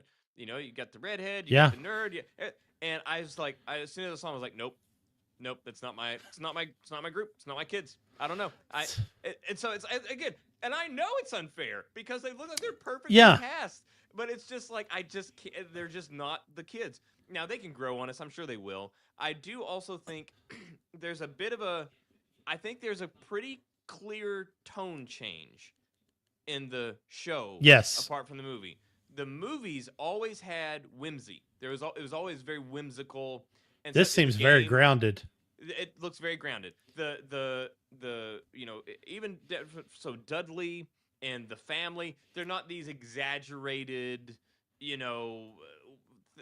caricatures of people and stuff. Yes. They just seem like douches, and that whole thing. And then even the little bit that we saw of Hogwarts, all of the moving paint scenes, the changing stairs, all these. It's not all everything happening throughout the halls. It was very studious. It looked like an old university. It wasn't full of whimsy and all this stuff going on. It was very scholarly looking walls. Like I'm sure there's going to be some of it there because that's part of the book. The whole thing, the moving stairs and all this. Like it's going to have to be there. But it looks like it's not going to feel as alive and kind of chaotic as it did in the movies, which I'm honestly going to miss. I liked that sort of characteristic of Hogwarts. And who knows, maybe it's there. But just from what we've seen, it does not look like that level of whimsy is in there. So some people were picking apart this trailer were picking apart for some of the weirdest things, although I'm not going to fault them for it. Again, just like you and just like me, we have our own viewpoint on what we read in the books and what we saw, our institutional bias caused by those movies. But, people picking the Sorting Hat didn't look right. And it was a darker color than the original Sorting Hat. And again, it didn't exude whimsical. And then people were picking on, and I love Dame Maggie Smith, God rest her soul, as Minerva McGonagall, but whoever this lady is, I think she looks the part. Yeah, that's playing her. And she's a bit younger, which I think is a good call. A good I thing, mean, yeah. We're talking about this is HBO. When has HBO ever put out a new season year after year? I mean, we're Right. getting 2-3 years between seasons for like Game of Thrones and Yeah. all that stuff. And Jonathan Lithgow's 80. Yeah, man. Like, Well, the original I Dumbledore know, died we had during a yeah. situation that had to be addressed in the movies, and I don't. Yeah. I mean, I agree. I hope that we don't have to run into the same scenario. Love Lithgow. He's great. Fantastic actor. I hope we don't end up in the same situation here. But it's Maester Qyburn ain't a spring chicken either. The guy that's playing Ollivander. yeah. Although, So I mean, he's not going to be nearly as integral to the story as some of these others No. will be, though. But so, like, I think they can do. I think that'll be all right. But I will say though, as far as the looks though, Jonathan Lithgow looks good. yeah. So you think they're going to do try to do a book a season? Is that what you think? Yes. That's what I think. And I'm assuming. I don't know if they've explicitly said that, but that's been my impression the whole time. Yeah. I don't know if they've actually explicitly said that, but I mean that's what I would expect. And I'd like to see what do the something episode like the counts Deathly are. Hallows, maybe do 2 seasons out of it, kind of like they did the 2 movies. But Yeah. that's kind of my thinking. Well, Actually, and they even said didn't they even label this the Philosopher's Stone? oh, they did. You're right. So yeah, Shit, sorry. they're actually advertising it as that. So I wonder if they'll kind of like market. So if they're actually going to call this season the Philosopher's Stone, it's not going to be season 1, season 2, season 3. It's going to be the Philosopher's Stone. It's going to be Prisoner of Azkaban and this and that. They're just Chamber of label these Secrets. seasons as that, which is pretty clever. Well, I'll tell you this though, unless they want to recast, they're not going to be able to sit on their laurels for a couple years before the next season comes out. Hammer it. Yeah, they got to. Anytime you're talking, gas. Yeah, you had a 10-year-old kid. You know how fast they completely changed their appearance in 2 or 3 years. So, yeah, they're not going to be. This is going to have to be. I feel like they're going to have to go ahead and like film part of the second season before they even, wrap. But yeah. I did It's like hard to Draco. I did like Draco Malfoy. that's weird. I did not. I thought at first when I first saw him, I was like, eh. But then, like seeing him again, he does have just this like smug, very punchable look on his face. But And like you so- said, for me, he's not my Draco dude. Yeah. Tom Felton was so incredible in that role. Well, so one person that I did not see in that trailer was Daddy Malfoy. Like who, who's gonna be playing that? How's that guy? That'd gonna be great looking? if that was. I mean, Tom Felton's 40, dude. They could bring him back to play his They could, dad. but he wouldn't be a good. He wouldn't. I mean, I like him, but he wouldn't be a good. He's not Jason Isaacs. Yeah. No, well, it's just that he doesn't have that intimidating presence. Like the whole thing was, No. he was a sniveling little jerk as Draco. He doesn't have the intimidating presence to be The the chutzpah. Yeah, But I still have to think that Tom Felton will be at least cameoing, so like as Yeah. maybe like one of the a substitute teacher. So he's got to be in there some way. He's got at least cameo him a little bit here. He has to show up. Yeah, I agree. But yeah, either way, I'm looking forward to it, man. And I'm really, and it's going to be impossible, but I'm really going into it with, I'm going to take the book versions into this show, and I'm going to watch it as someone who read the books, because part of the positive of them wanting to do a television show is that they'd be able to flesh out the books even more. Yeah, that So- was why I was initially excited whenever I heard that they were Yeah. going to be doing this, is because it's like, oh yeah, we'll get to dig more into it, and we'll get to have this more full view. Just like, hey, Project Hail Mary could have easily been Oh a shit. season of TV, and it would have been amazing. Yeah. To have that deep dive. So yeah, that was the reason I was initially excited whenever I heard that they were going to be doing it, and then I didn't realize how attached I was to the original castings. Yeah, it's going to be tough. I'm not going to lie, but I am looking forward to it. I hope that made you happy tonight that I found that and pulled that up. But yeah, that's all I really had, buddy. All right. Well, we went long a bit as Damn it. we are wont to do, but we will let you guys go. Thank you so much for hanging out with us this evening, and of course, we will be right back here next Thursday at 7 Central. And yeah, do you have anything else to say in closing, Jay? I don't. Asha Sharma is thinking about lowering the Xbox Game Pass pricing and bundling Netflix into it. So I'm going to leave everybody with that thought. We can talk about that next week. That would certainly buy her some goodwill. Yeah. All right. Well, thank you guys, and we will talk to you next week. Bye. I must bid you adieu. Goodbye.